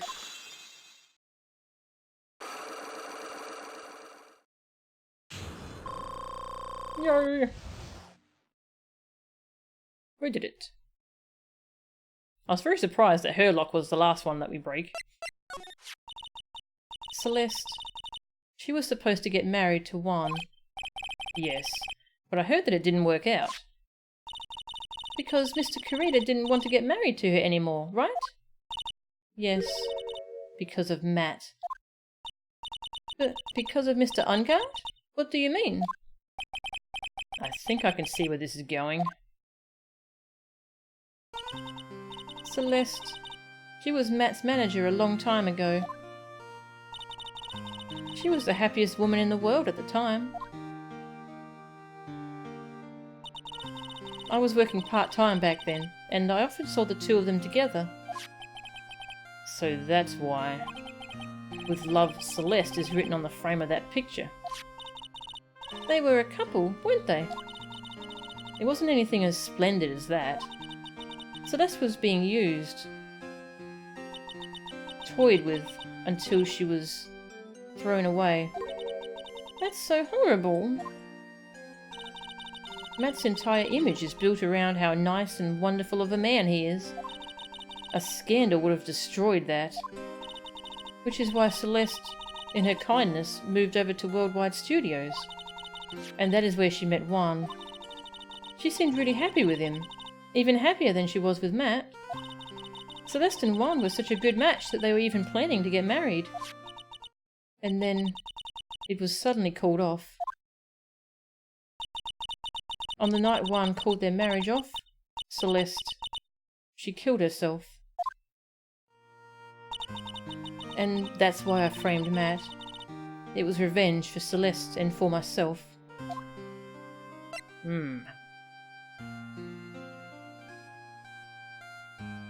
Gumshoe links everyone together by being sticky like gum. Ha! Ha! Ha! You're getting so close to finishing this guide. Just a few more things to do, and to note the last bizarre packages. Nice! Well done, Tag! Well done. How many pages is it? I'm sure even you can guess why Juan called the wedding off, right? Matt confessed to Juan about his relationship with Celeste. I see. So that's what happened. But then why did Mr. Kurita have to call off the wedding?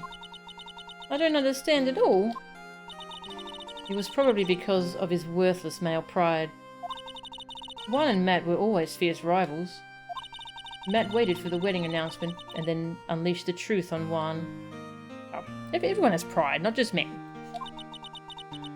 He was aiming for when it would hurt Juan the most.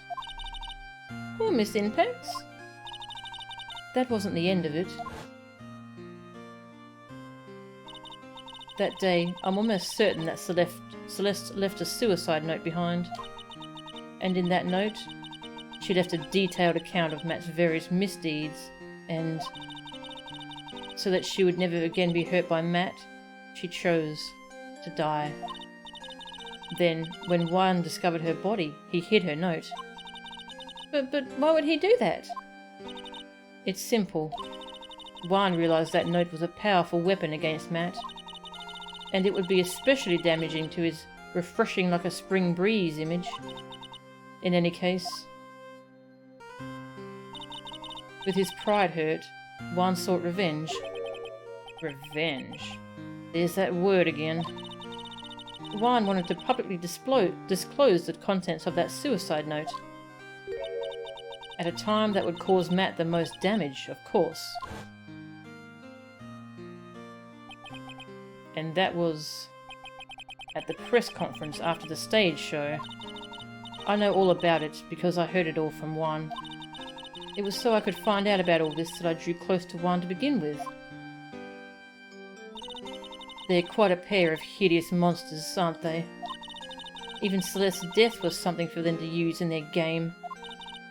That night, when I found Juan's body, it was only natural that I thought the murderer was Matt.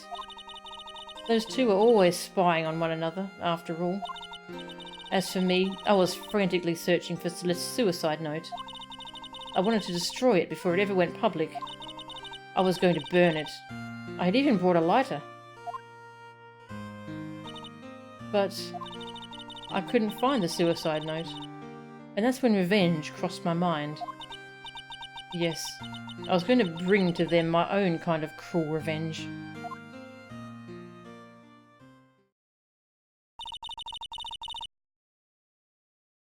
It's at 28 right now, in mostly list form. Ah, wow, that's a lot of pages though.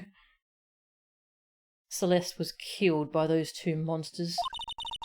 So when I stabbed Juan's body with that knife, I didn't feel a single shred of guilt. And that's all I have to say. Well, Mr. Wright, even knowing all this, are you still going to help that man? I like how she uses quotes for man. Because he's a monster.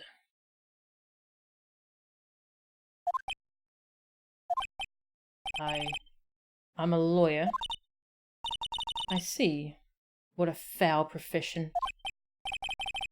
Thank you very much for your time and for talking with me. It was no big deal. I couldn't sleep anyway. I can't sleep either. Not with Maya's situation. Or with what I know now. Whew. Jeez. Well.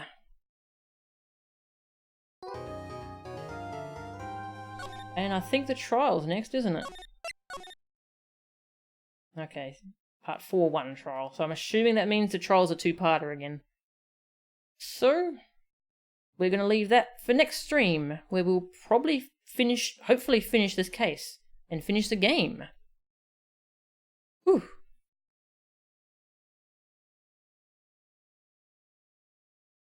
Old Bag doesn't care, she stalks her favourite stars anyway. Yeah. Whew, this is a heck of a good case. Wow. Jeez, so the situation Phoenix is in is horrible. Jeez, so he has to choose to either defend a disgusting, horrible person who should be in jail and save Maya's life, or give up Maya's life to get justice on this guy. Whew. What will he do? What will happen? We'll have to find out next time. Let's see, who's streaming? No one. Well, that sucks. I guess I got no one to raid. So thank you all for watching, and we'll continue this next time, and we'll finish this case. See yas!